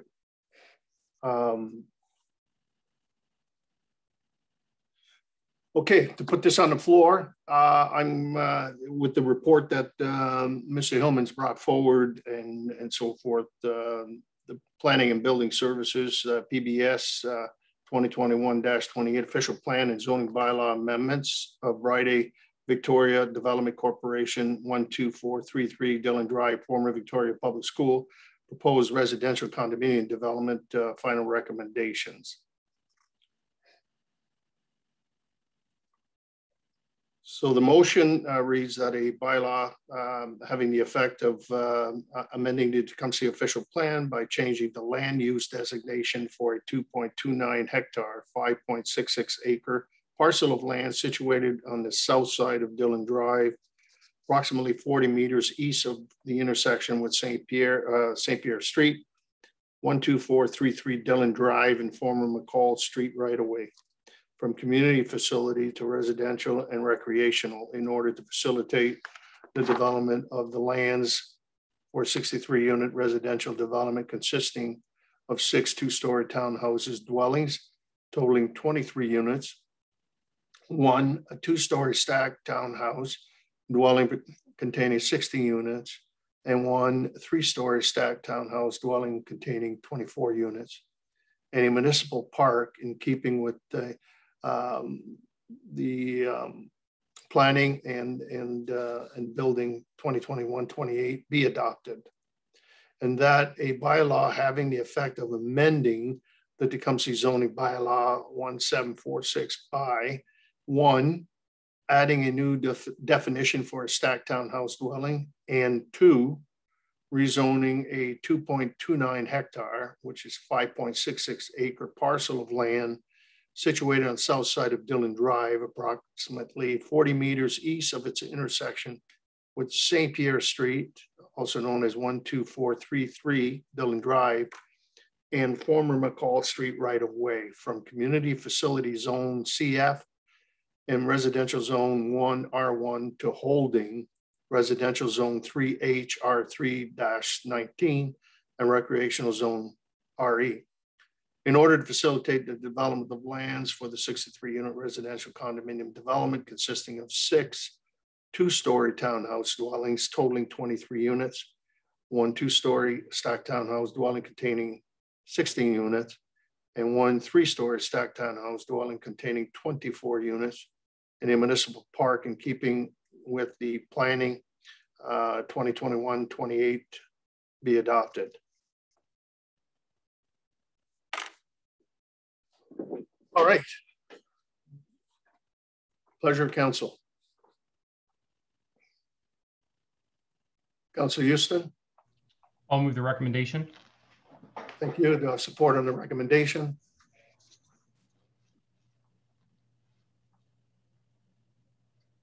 Councilor Jobin, support? Well, I actually don't know that I do not want to support it as it's written. I visited the site at different times of day, evening, weekends. I still really do not want to support the 3-story.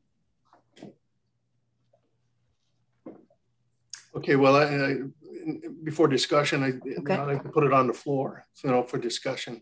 Okay.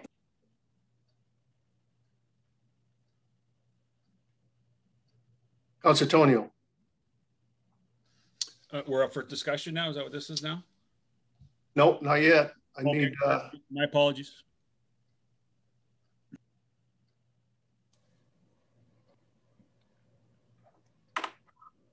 Need a seconder. Put it on the floor.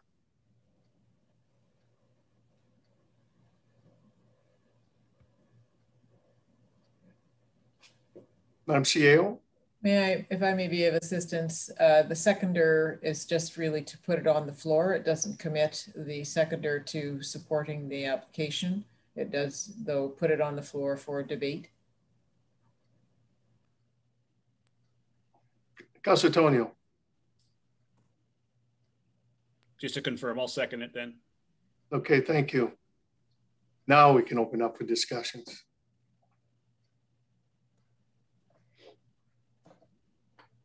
Councilor Jobin. Thank you, Mr. Mayor. Councilor Dowie. Through you, Mr. Mayor. I understand our planning is following provincial planning policies. I visited the site, like I had said, at different times. I just can't in good conscience support the third story, just in keeping with the neighborhood, privacy concerns. And I completely understand all the work and efforts that the developer has put in, but I just really feel like it is our backyard. And the third story, I really just feel like it just encroaches upon some of the family's privacy in an internal setting like that. So if the developer would be willing to make an additional compromise on that third story, I think that it would be an easier way of moving forward with this. Thank you. Thank you. Councillor Dowie and then Councillor Tonio. Thank you, Worship. I actually have a couple of questions that I want to raise with the administration for clarity, summing from the consultation process. And this is my first opportunity to ask them if that is all right. Yes. Okay, thank you. Question through you to the CEO or Mr. Hillman.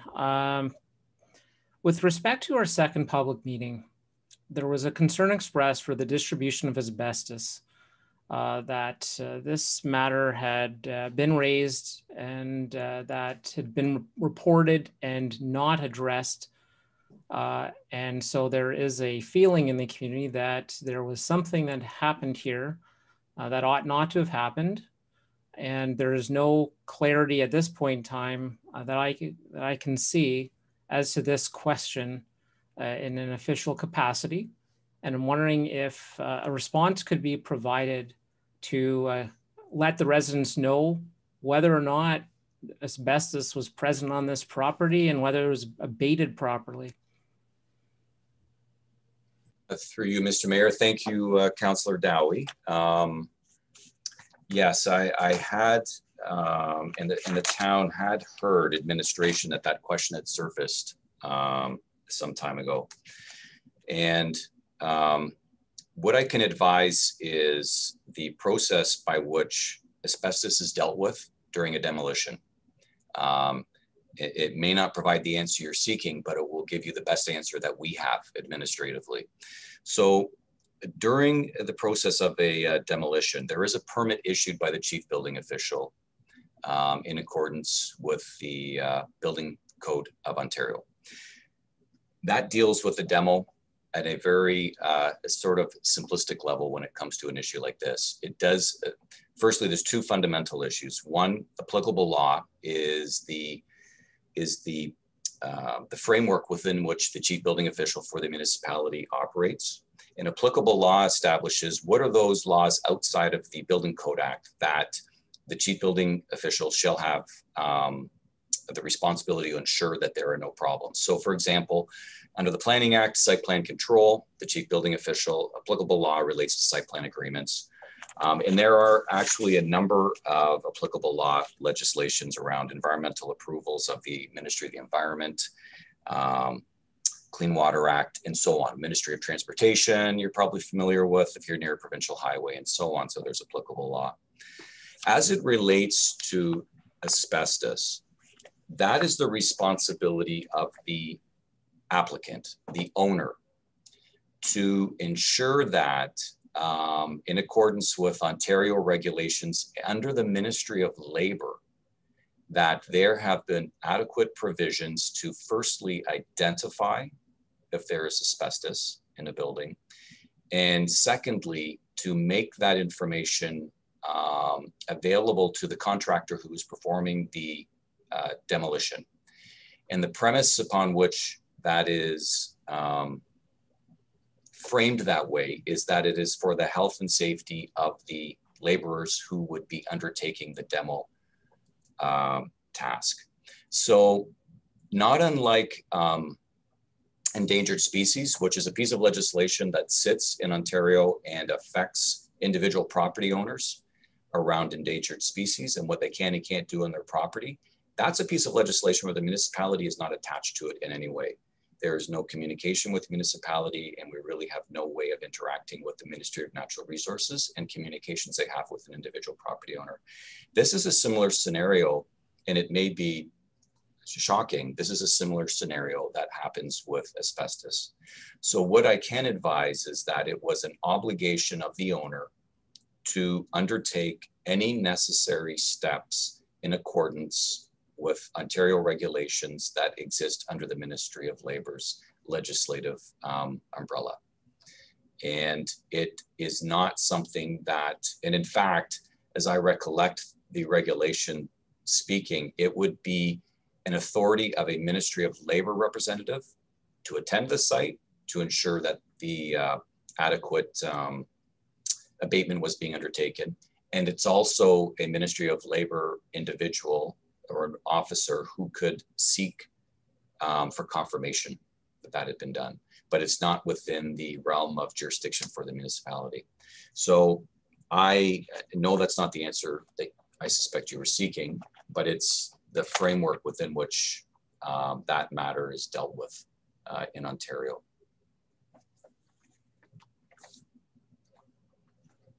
Go ahead, Councillor Dowie.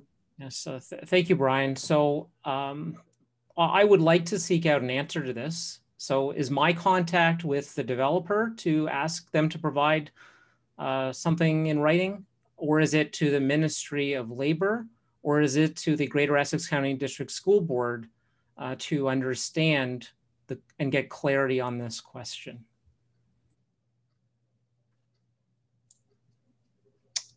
Well, through you, Mr. Mayor,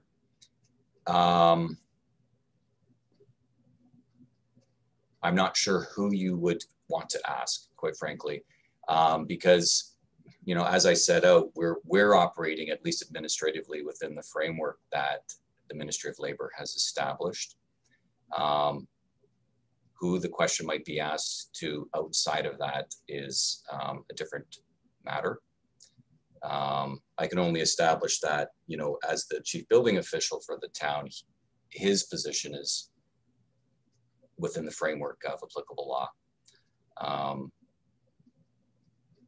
and regulated by the Ministry of Labor. Thank you. Madam, hang on a sec, Councillor Dowie. Madam CEO. Thank you, Mr. Mayor. If I can be of assistance here, my advice to you through the mayor to Councillor Dowie would be to approach the landowner. The landowner is the one who is responsible for fulfilling that obligation to abate any asbestos on property.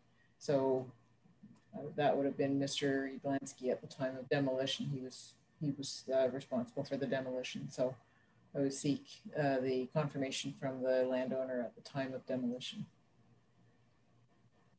Okay, thank you, Madam CEO. I will reach out to the landowner to get clarity on this issue.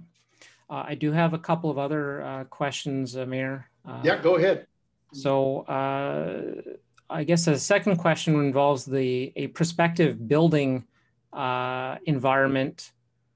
Could this kind of project be phased as is established in our process, or is it a certainty that it would be built at one time so that it's not in a state of partial build with unfinished components? Is that something that can be clarified, or is that the subject of the building permit process? I'm just hoping to understand. Through you, Mr. Mayor. Yes, that is a fair question, especially on a development of this scale. It could be phased, and those phasing terms would be included in a combination of documents. One would be the site plan agreement. The second would be, it is proposed to be a plan of condominium, and phasing can be provided. I think what's important to understand is that if there is phasing, it has to contemplate what is the state of the land for each phase. So for example, if it were 2 phases, it would establish what lands are to develop in what phase, and what is the plan for the standard of care for the balance of the lands that aren't developed at that time. So it could contemplate that, and that would be resolved through and clarified through future agreements between the town and the property owner. Okay. Thank you. I've got a couple more, Chair. Then my next question is related to actually the interactivity with the right-of-way. So it was mentioned that the Canada Post mailbox servicing this development, and my understanding this development only, is being relocated onto the site, and it is leaving the existing bank of mailboxes intact at their current location, as well as the, oh, actually, hoping if I could get clarity on that. Through you, Mr. Mayor, yes, I can clarify that it would be Canada Post boxes required to support the residents in this development would be located on the development site, on the interior of the site. And so it would separate itself from the current Canada Post mailboxes that are situated on the south side of Dillon Drive. Okay, thank you. I believe my next questions will be relevant to Public Works. So kind of building on that, it was identified in the previous report that that Dillon Drive would almost certainly need a rebuild as a result of the construction activity, and there would be a cost sharing mechanism.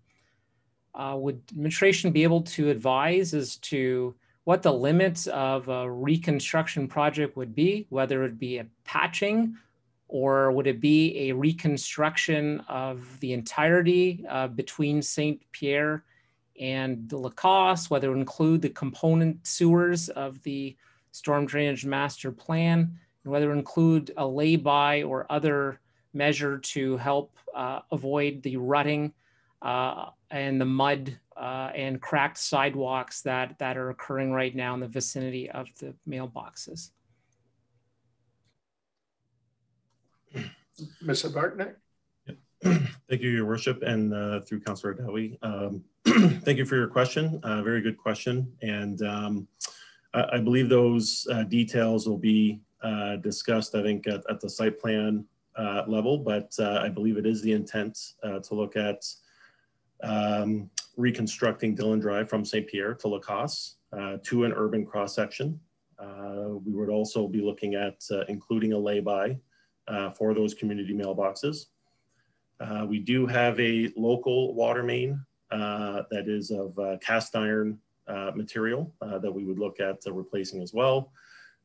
We have a transmission water main on Dillon Drive as well. However, that is in good condition and of a material that is no concern to us at the moment. And we would also be reviewing any improvements to the storm sewers if required. As part of the storm drainage master plan, there was some recommended improvements further to the east, closer to Lacoste. So we'll do some review, preliminary and conceptual drawings on whether or not those improvements can be completed as part of the reconstruction works now, or perhaps if the downstream improvements of the storm sewers are required prior to that stub going in on the eastern side of Dillon Drive.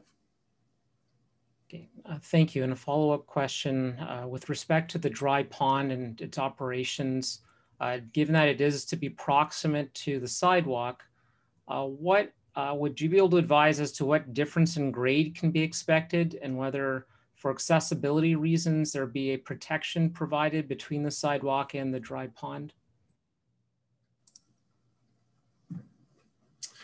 Thank you again, through you, Your Worship. Again, I think we're still working on the details of the proposed stormwater management system. And again, those will be reviewed through the site plan process.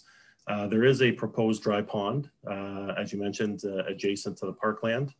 The municipality, as well as the Windsor-Essex regional stormwater guidelines, don't particularly address some of the detailed design as far as dry ponds. However, the Ministry of Environment does. So we would be following the MOE's guidelines. I guess further to the proposed stormwater management on site, I believe the developer is looking at kind of a combination of surface storage within the parking lot, underground storage, and some of the larger piping network, as well as this dry pond scenario as well during those larger storm events. So I believe once we get to the site plan stage, we'll continue to look and refine the details with respect to the slopes, any landscaping features, and how to properly delineate that pond to address any possible safety concerns as it relates to the adjacent sidewalk. Thank you. Through your worship, actually, I think I'd like to conclude with some comments about the motion.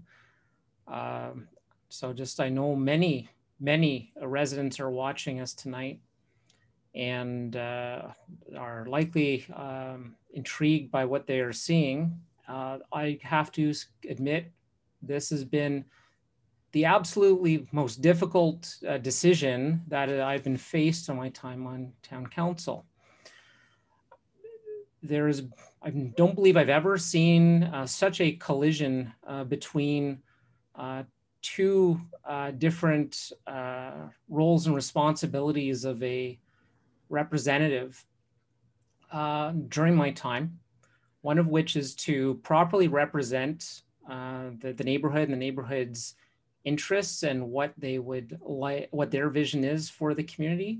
And the other is a faithful adherence to the laws of the land, the different provincial policies that we are obligated to follow, which do support what, on a general basis, what has been shared in the various reports. I will commend the administration wholeheartedly for making a sincere effort on being thorough and professional in their dealings. They are looking at it with, in a textbook scenario, and I respect the work that they've done. I did not support the motion because I feel my role as a representative is to have a different perspective on it, which includes a balancing of the role of the local official as well as the adherence to the planning part of it and the benefits that such projects can bring forward.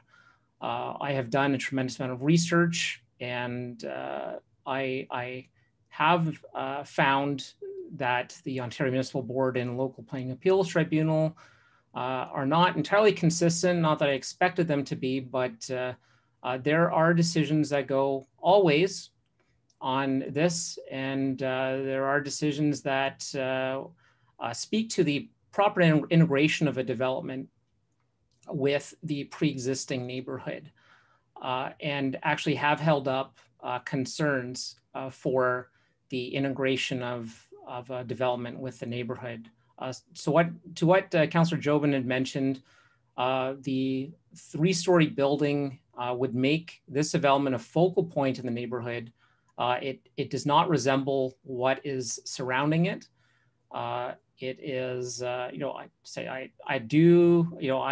I used to live in a building like this when I was going to school, or what's been proposed. It is a good way of living. It's maybe not for everybody, but I cannot say that it is consistent with what the neighborhood that surrounds it on 3 sides that has been there and existing for quite some time.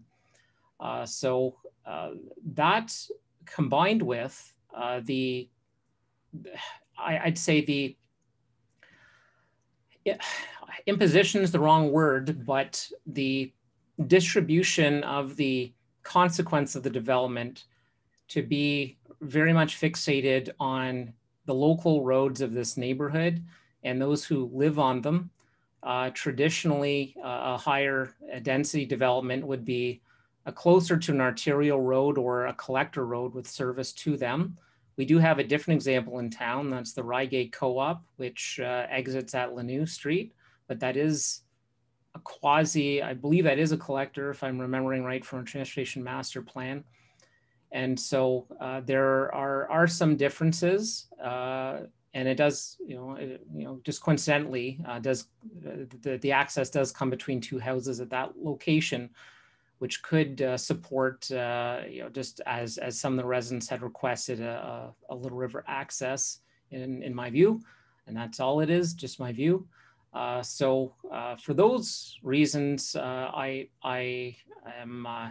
have not supported the motion. I do think there is a worthwhile residential project to be found for this site, and I would certainly encourage the landowner to continue working to bring forward a great proposal that will be a tremendous asset and contribution to the neighborhood, that will be of benefit and will be a very suitable integration with the remainder of the neighborhood. Thank you. All right, Councilor Tonio. Thank you very much. Through you, Mr. Mayor. Before I start, I'd just like to advise everybody that's involved in this process and everybody watching, I respect what you do and what you've done to get your point across. So I appreciate that very much. I think what we're dealing here is change, and people don't accept change, or change is hard on us.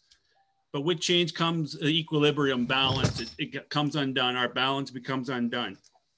And my decision to not accept this, I have many reasons for that. I researched many things. I read many emails. I attended the site many, many times with family and friends, just to get their perspective and my visuals about the heights and the size and the density of the area. And so I'm making this decision, a bunch of things, but the residents' rights, the developers' rights, the future residents' rights, the public good, our housing stock. Yes, we need housings, and it'd be wonderful my children can find a house soon, but my job right now is to take care of the residents. So in the end, I think we can find balance by reducing the density of this project. And as Councillor Dowie said, I'm sure the developer can find something that would make balance in this area so it blends into the community. Thank you very much. All right, any further questions or comments? Deputy Mayor Becchetti, and then Councillor Houston. Thank you, Your Worship. First and foremost, let me thank everyone for their hard work and efforts in bringing this development proposal to town, including all the residents' feedback and input. Unfortunately, due to COVID and health guidelines, we're unable to meet in person tonight, and we're doing a virtual meeting. This evening, I want to make an informed decision that not only encompasses our administrative report, but also the feedback received from our residents. I support planned development. I support keeping our seniors and youth in our town with diverse housing options. However, the development has to be in the right location to address density and local traffic concerns. In reading the administrative report, our team has done a good job applying the Planning Act legislation, adhering to provincial policies, addressing concerns of the residents and developer with ample public consultations. On paper, all the boxes are checked off to move forward with the application before us. However, the proposal before us this evening still maintains a 3-story building in the center and more increased density than an R1 zoning allows. If you walk around the neighborhood, which I've taken the time to do, as well as many other councillors, it is a quiet, small town feel there. Visualizing in an apartment building structure while walking on the sidewalk will look out of character and out of place. For me, I would have preferred, and welcome side-by-side townhomes, more suitable development on the site. But ultimately, this is up to the developer to consider and bring forward. We have heard a lot about provincial policy, which encourages intensification, but really doesn't speak to location. Do we want this type of development through our town residential neighborhoods? What stops any future developer from knocking down a few homes and bringing forth an application for an apartment building? On page 11 of the report before us, it talks about council having regard to when reviewing requests for intensification on height, size, and density, and physical suitability of the site. And as you could all imagine, this is a challenging decision weighing on all of us on council. I have read countless emails. I've read many staff reports. I understand the ramifications of appeal process through LPAT, which are added costs, but at the end of the day, I'm left asking, does this development proposal fit this residential neighborhood? To me, the answer is no. So at this time, I'm unable to support this development as presented this evening, and hope a compromise may be achieved in the future that better reflects the existing neighborhood. Thank you, sir. Okay, thank you, Deputy Mayor. Councilor Houston. Thank you, Your Worship. And I did, briefly prepare, something. I'll kind of read it. And then I do have, I guess, a question. So again, as many have stated, just like to thank all the residents who were involved, shared their thoughts, opinion letters and emails. I don't have any questions left about, the proposal, as I've spoken to administration numerous times, read all the emails in the full report. And to echo some of the comments, I do believe administration does an excellent job at writing with the file, writing the reports, their recommendations, and how each relevant policy applies to all the concerns that have been raised. And I too spent many hours thinking about the proposal over the last weeks. And again, I can only speak for myself, but there's certainly a lot of information to consider. The facts are that the density fits within the official plan and conforms with policy.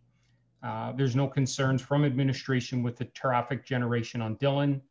The 3-story height, 10.6 meters, is the same height which is now allowed under our current R1 zoning, and our current infrastructure has the capacity to handle what's being proposed.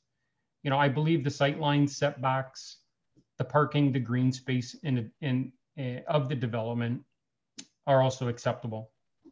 I'd be the first to admit that I'm not a planning expert, and I must rely on our planning staff and engineers to advise us and make the recommendations on the files. So I will recognize it doesn't fit the vision of some of the abutting residences, but I'm also not convinced that it will have a negative impact to the surrounding area.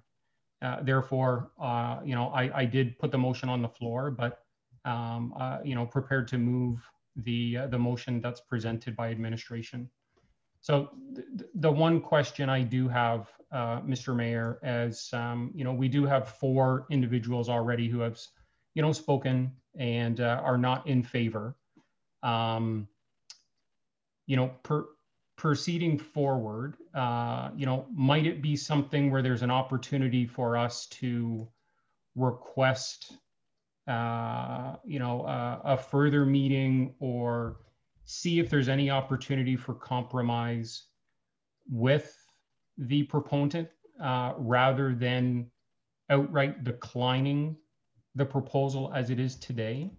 I just have that question. That's a very good question. I know, Madam CEO, you want to make certainly a comment on that. That's the big question, is in terms of the developer himself and so forth. Could say, no, I'm going to take this to LPAT, and LPAT could accept the development as recommended. That can happen. I've heard some comments, well, one in particular, in terms of saying, well, maybe if we reduce the density on the 3rd story or the 3-story piece and so forth. I think there should be at least a level, not just to say, okay, no, you go back to the drawing board. Administration have done tremendous amount of work here. And, the bottom line is that it meets all of the requirements from the provincial policy to the town policy, as well as the county. And so my suggestion would be not to dismiss everything and just walk away and say, hope that the developer comes back with a plan. His plan could be, I'm going to the LPAT. and make that decision. And so my suggestion would be is, at least if you know, it looks like obviously council is not supportive of administration's report on presented, but I think you need to have something to give administration to go and have negotiation. We can't just walk away and say, well, what are you going to do now? I think that's the difficult thing, is at least either amend the motion, defeat the motion, come back with something. But we need to give administration some direction moving forward. That would be my recommendation. Madam CAO. Thank you, Mr. Mayor. That's through you to council and perhaps in response to Councillor Houston's question. So the options that you have before you this evening, if the current motion is, if you proceed with that, then and it is defeated, which is a possibility here, then that is a de facto denial of the application. You've taken a decision. On the other hand, council may wish to move forward with, as per the mayor's advice, provide direction to staff to defer a decision this evening with a specific ask to the developer, and if that is to determine whether he will consider maximum 2 stories on the site. I'm just throwing that out there as per the conversation, the discussion and the debate. Then that gives a specific direction to administration to have that conversation, and we can do that quickly and come back to council, you know, presumably with a commitment to the developer as well, because we understand that he has you know, been in this. This is definitely the long game on this application, and currently, I will advise council, and I'm sure Mr. Hillman's done so already in the past, we are at the stage where we're well past the legislative window of opportunity for making a local decision, and the developer can take the matter to the LPAT at any time now for lack of a decision. However, if you know, we express the goodwill intention to come back to council at next meeting with a decision of the developer on whether or not he's prepared to modify.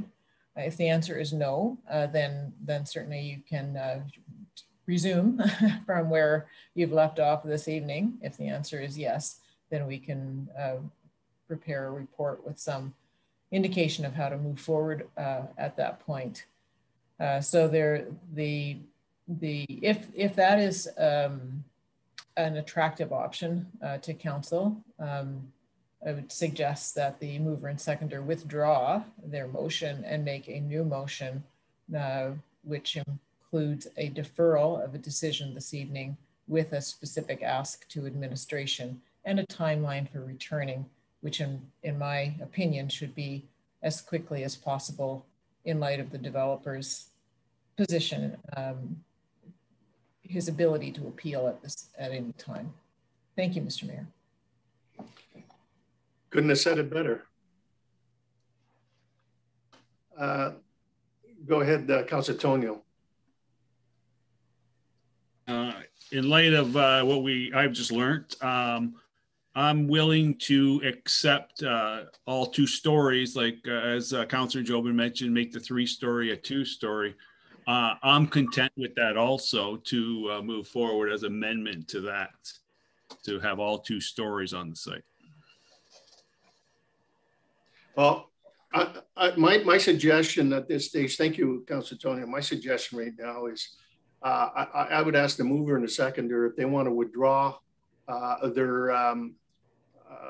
certainly their vote here, and then that we defer to certainly administration to come back and have that conversation with the developer. But I think we need to have some sort of something, you know, to offer and so forth. So that would be my recommendation at this stage here, is that withdraw the seconder and the mover, defer to administration well, let's do that one first. We'll do one thing at a time. So is the seconder willing to withdraw? Yes. Yes. And the mover? Yep. Okay. Oh, so then we're fresh. And then if I could have a motion to defer to administration to re-engage with obviously the proponent and then report back to certainly the council as early as possible. Yes, Councillor Altenhoff. Your Worship, sorry, just a point of clarification. The seconder was Councillor Jobin or was it Councillor Tonio? Jobin. Okay, was it because I thought there was initial support? Oh, sorry. I just want to make sure because this is yeah, very right, important. Right. Council. No, I second the motion prior to this motion. Yeah, it was Councillor Houston, and then I seconded it after Marg clarified. Yeah. Just as long as we have it clarified, I think it's very important right now. Yeah, it was Councillor Jobin supporting it to bring it on the floor. Yeah, so I move to defer, Mr. Worship Mayor. Yep. Do I have support? Councillor Jobin. Defer to administration to, yes, Madam Clerk, or Madam CAO. Yeah, thank you, Mr. Mayor. So just for clarity, the motion rather is to defer to advise staff to reconnect with the proponent to reduce the density to a maximum of 2 stories and report back to council. Is that the instruction to staff? Councillor Dowie. Thank you, Worship. I guess I'll ask the mover and seconder if a general reduction in density is friendly to the motion that's being proposed, as including the 2-story reduction, but also general reduction in density.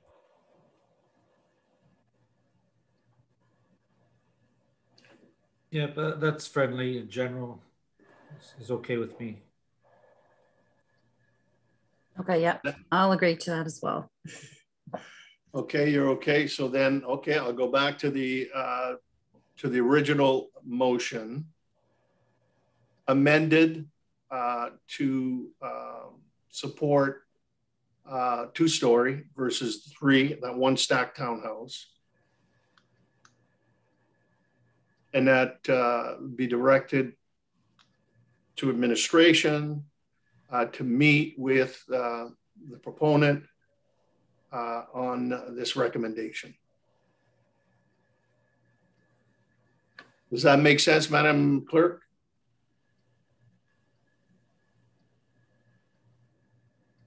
Yes.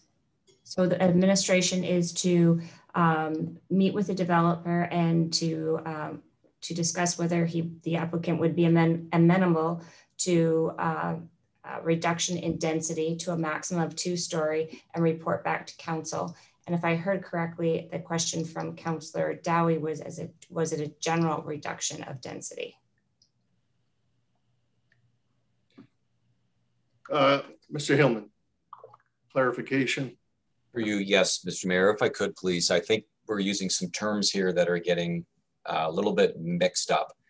There's 2 fundamental issues that I've heard. One is reduce the height so that there's a cap of 2 stories, number 1, across the development.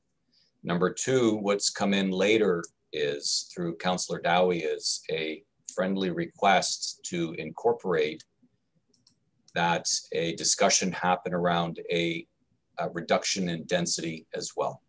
So there's 2 issues. One is capping the height at 2 stories and some level of reduction in density. No number has been provided. That's my understanding of.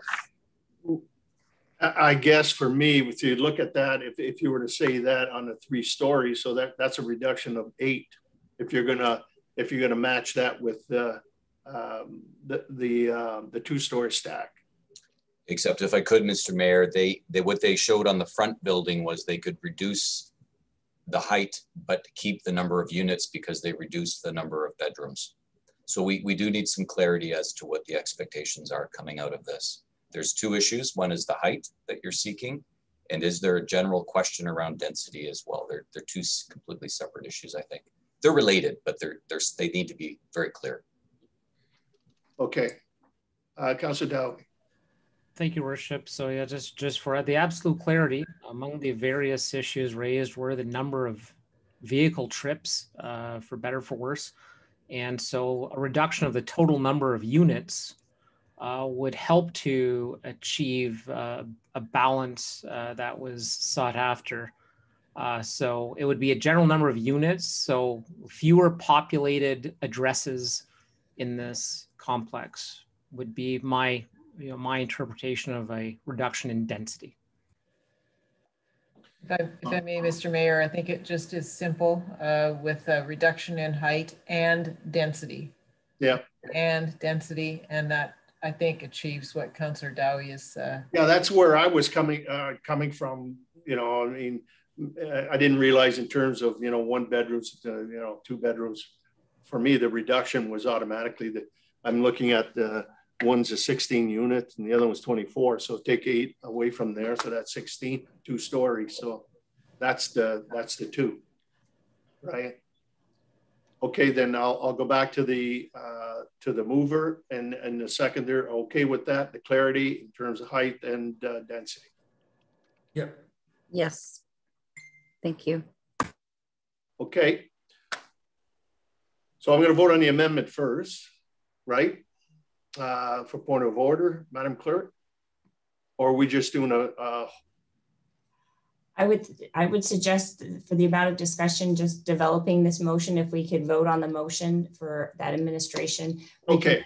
Applicant to discuss the reduction of a maximum height of 2-story units and density and report back to council.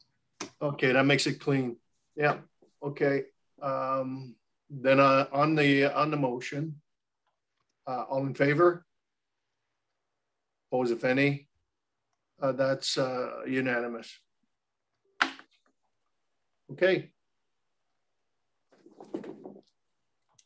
Thank you very much, Mr. Hillman, for your patience and administration. Thank you. Certainly on this, and you know, the hard work that's gone in this is certainly hasn't gone unnoticed. Okay, we'll move on to the supplementary was done. Public Works, Environmental Services, Public Works 21-28, Tecumseh roadway signage inventory condition assessment. Mr. Bartnick. Thank you, Your Worship, and good evening, Council. The report before you tonight has 3 recommendations. It's recommended that the report be received and that the recommendations contained within the 2020 Community Sign Survey be included as part of the annual roads operational budget, and that the replacement of sign number 11, which is located at Brighton and Via, and sign number 16, which is located at Tecumseh Road and Pike Creek, and the installation of a new sign at County Road 9 and South Talbot be incorporated as part of the annual PWES Capital Works Plan. So in 2019, there were a number of councillor inquiries regarding the replacement of existing community signage, as well as a request for the installation of a new sign. There was an inventory and condition assessment was completed on all of the town's community signs by Generator Design of Canada Incorporated. And the town currently has 26 signs, of which 21 were found to be in good condition. 3 were found to be in fair condition, and 2 were actually found to be in poor condition. And the 2 signs that were found to be in poor condition are recommended to be replaced with a similar style sign as currently installed on Riverside Drive, as well as Tecumseh Road. And if Sean, if you can pull up the report to council and maybe share your screen. I believe there is a photo in the report. I believe it's on page 2 or 3. Yep, there you go. So there is we would propose an installation of a sign similar in nature at Brighton and Via, and replacement of the existing sign there, as well as at Tecumseh Road and Pike Creek. And obviously, I think the proposed signs would be slightly reduced in size to account for context sensitivity of the road classification as well as adjacent land uses. So we've had some preliminary discussions with David Petretta, who is currently developing the Old Puds Marina site. And he was amenable to working with the town on trying to implement the installation of a new sign. We have also reached out to the Tecumseh Area Historical Society on whether or not they would be interested in the existing wooden sign over on Brighton Road and Via Rail. There is one additional sign that is being proposed at Howard and South Talbot Road as location. There was obviously recent completion of the Herb Gray Parkway, as well as the realignment of Lower A Parkway to match up with South Talbot Road. So this would be an ideal location to install a sign for not only people entering into the town of Tecumseh, but also into the hamlet of Oldcastle. There are no financial implications with this report, as the proposed works would form part of the future annual capital works program. The estimated costs of the proposed signage is estimated at about $15,000 for each sign. That includes some contingency as well. If there's any questions. Councilor Tonio, Councilor Jobin. My first comment was hope we can donate them to the Historical Society, but you guys thought of that already, so good job.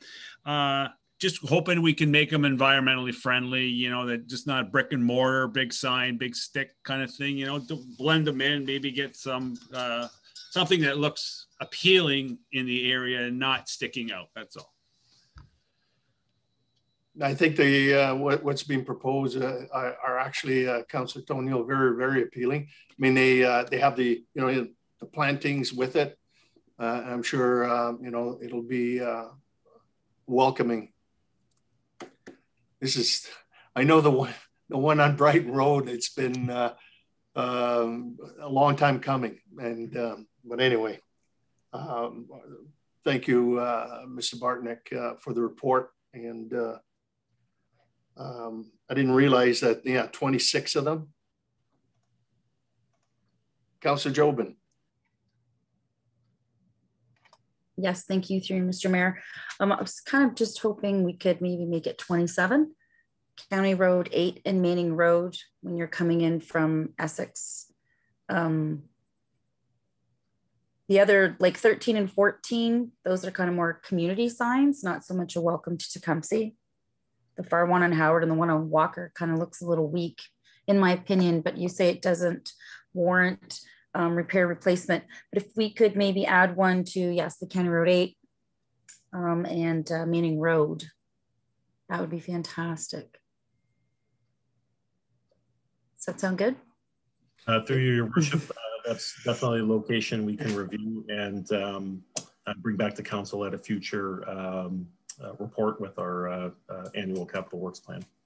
Yeah, I think that's like the one at Pockets Corners and that, you know, where you got the arrow, because that's LaSalle on that side to come see here. Yeah. There it's, you know, Lakeshore on that side, and then to come see on the other. And Essex on the other side too. Okay, very well. Thank you. Yeah.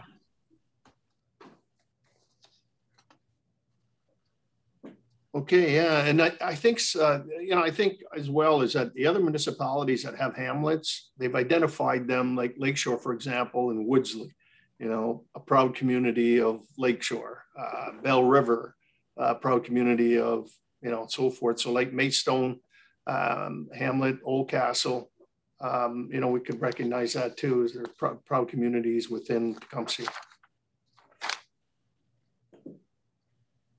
Okay, then a motion that the report that's been incorporated, we know there's no financial cost here to the municipality, except for our I think it's in the budget, but to receive the report.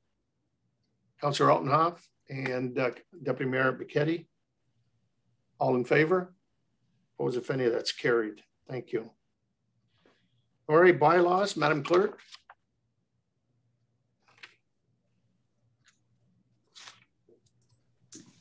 Thank you, Your Worship. So on the agenda this evening, we did have bylaw number 2021-41 to authorizing the repair and improvement of the CYR drain. Based on the public meeting earlier this evening, that drainage report was returned to the drainage engineer. So this evening, we are respectfully asking for first and second readings to bylaw number 2021-42, which provides for the drainage report on the realignment of the South Talbot drain. Bylaw 43 to approve a 2-year pilot program for the licensing of urban hens as reported at the Policies and Priorities Committee.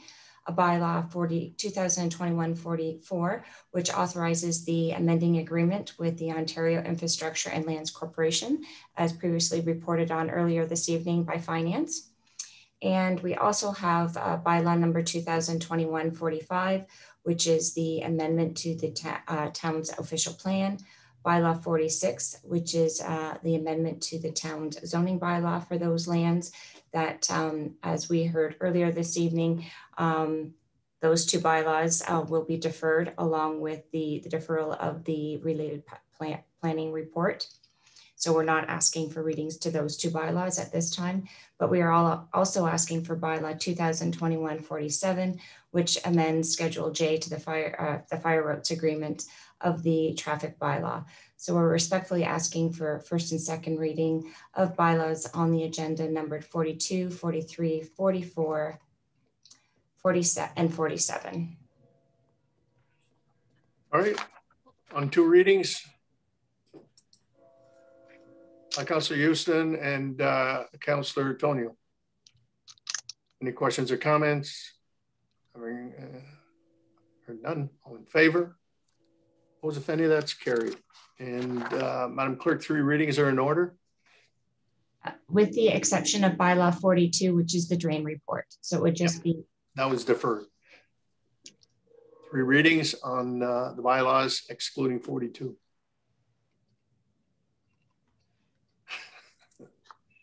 Deputy Mayor Bichetti and Councillor Jobin. On the bylaws, all in favor?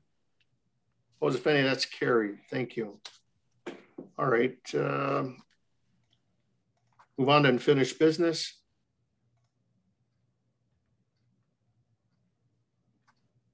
Any new business?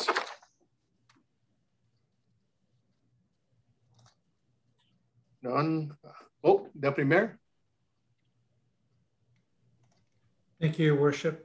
Just a question, and I know your other position as chair of the health unit, you may be privy to some of the step 1, 2, 3 reopening. I'm getting calls and requests in terms of opening up our rec services or amenities. If our numbers keep going down and we're reaching a certain vaccination rate regionally, they're asking, why do we have to wait? And basically now, I think middle of August before we open up, for example, the arena. Do you have any, have you talked to anyone in terms of, is there a possibility where if the numbers are low that we don't have to wait 3 weeks? Like, you're taking, even though we're reopening, you're still taking away a summer of rec services. So I just wonder if you have any insight on that. The different stages are mandated by the provincial government, not the local health units. And the way the province has set it up, it's the amount of vaccinations, first dose and second dose, and obviously all the other criteria. To moving to stage 2, it's 21 days after, it'll be this Friday. Could it be re-advanced? That again, it's left to certainly the provincial government. The numbers in the GTA area are actually coming down, but what we're hearing is the B617 Delta variant from India is becoming the predominant variant, and that is very concerning to obviously the health, the science table, and so forth. We're very fortunate here.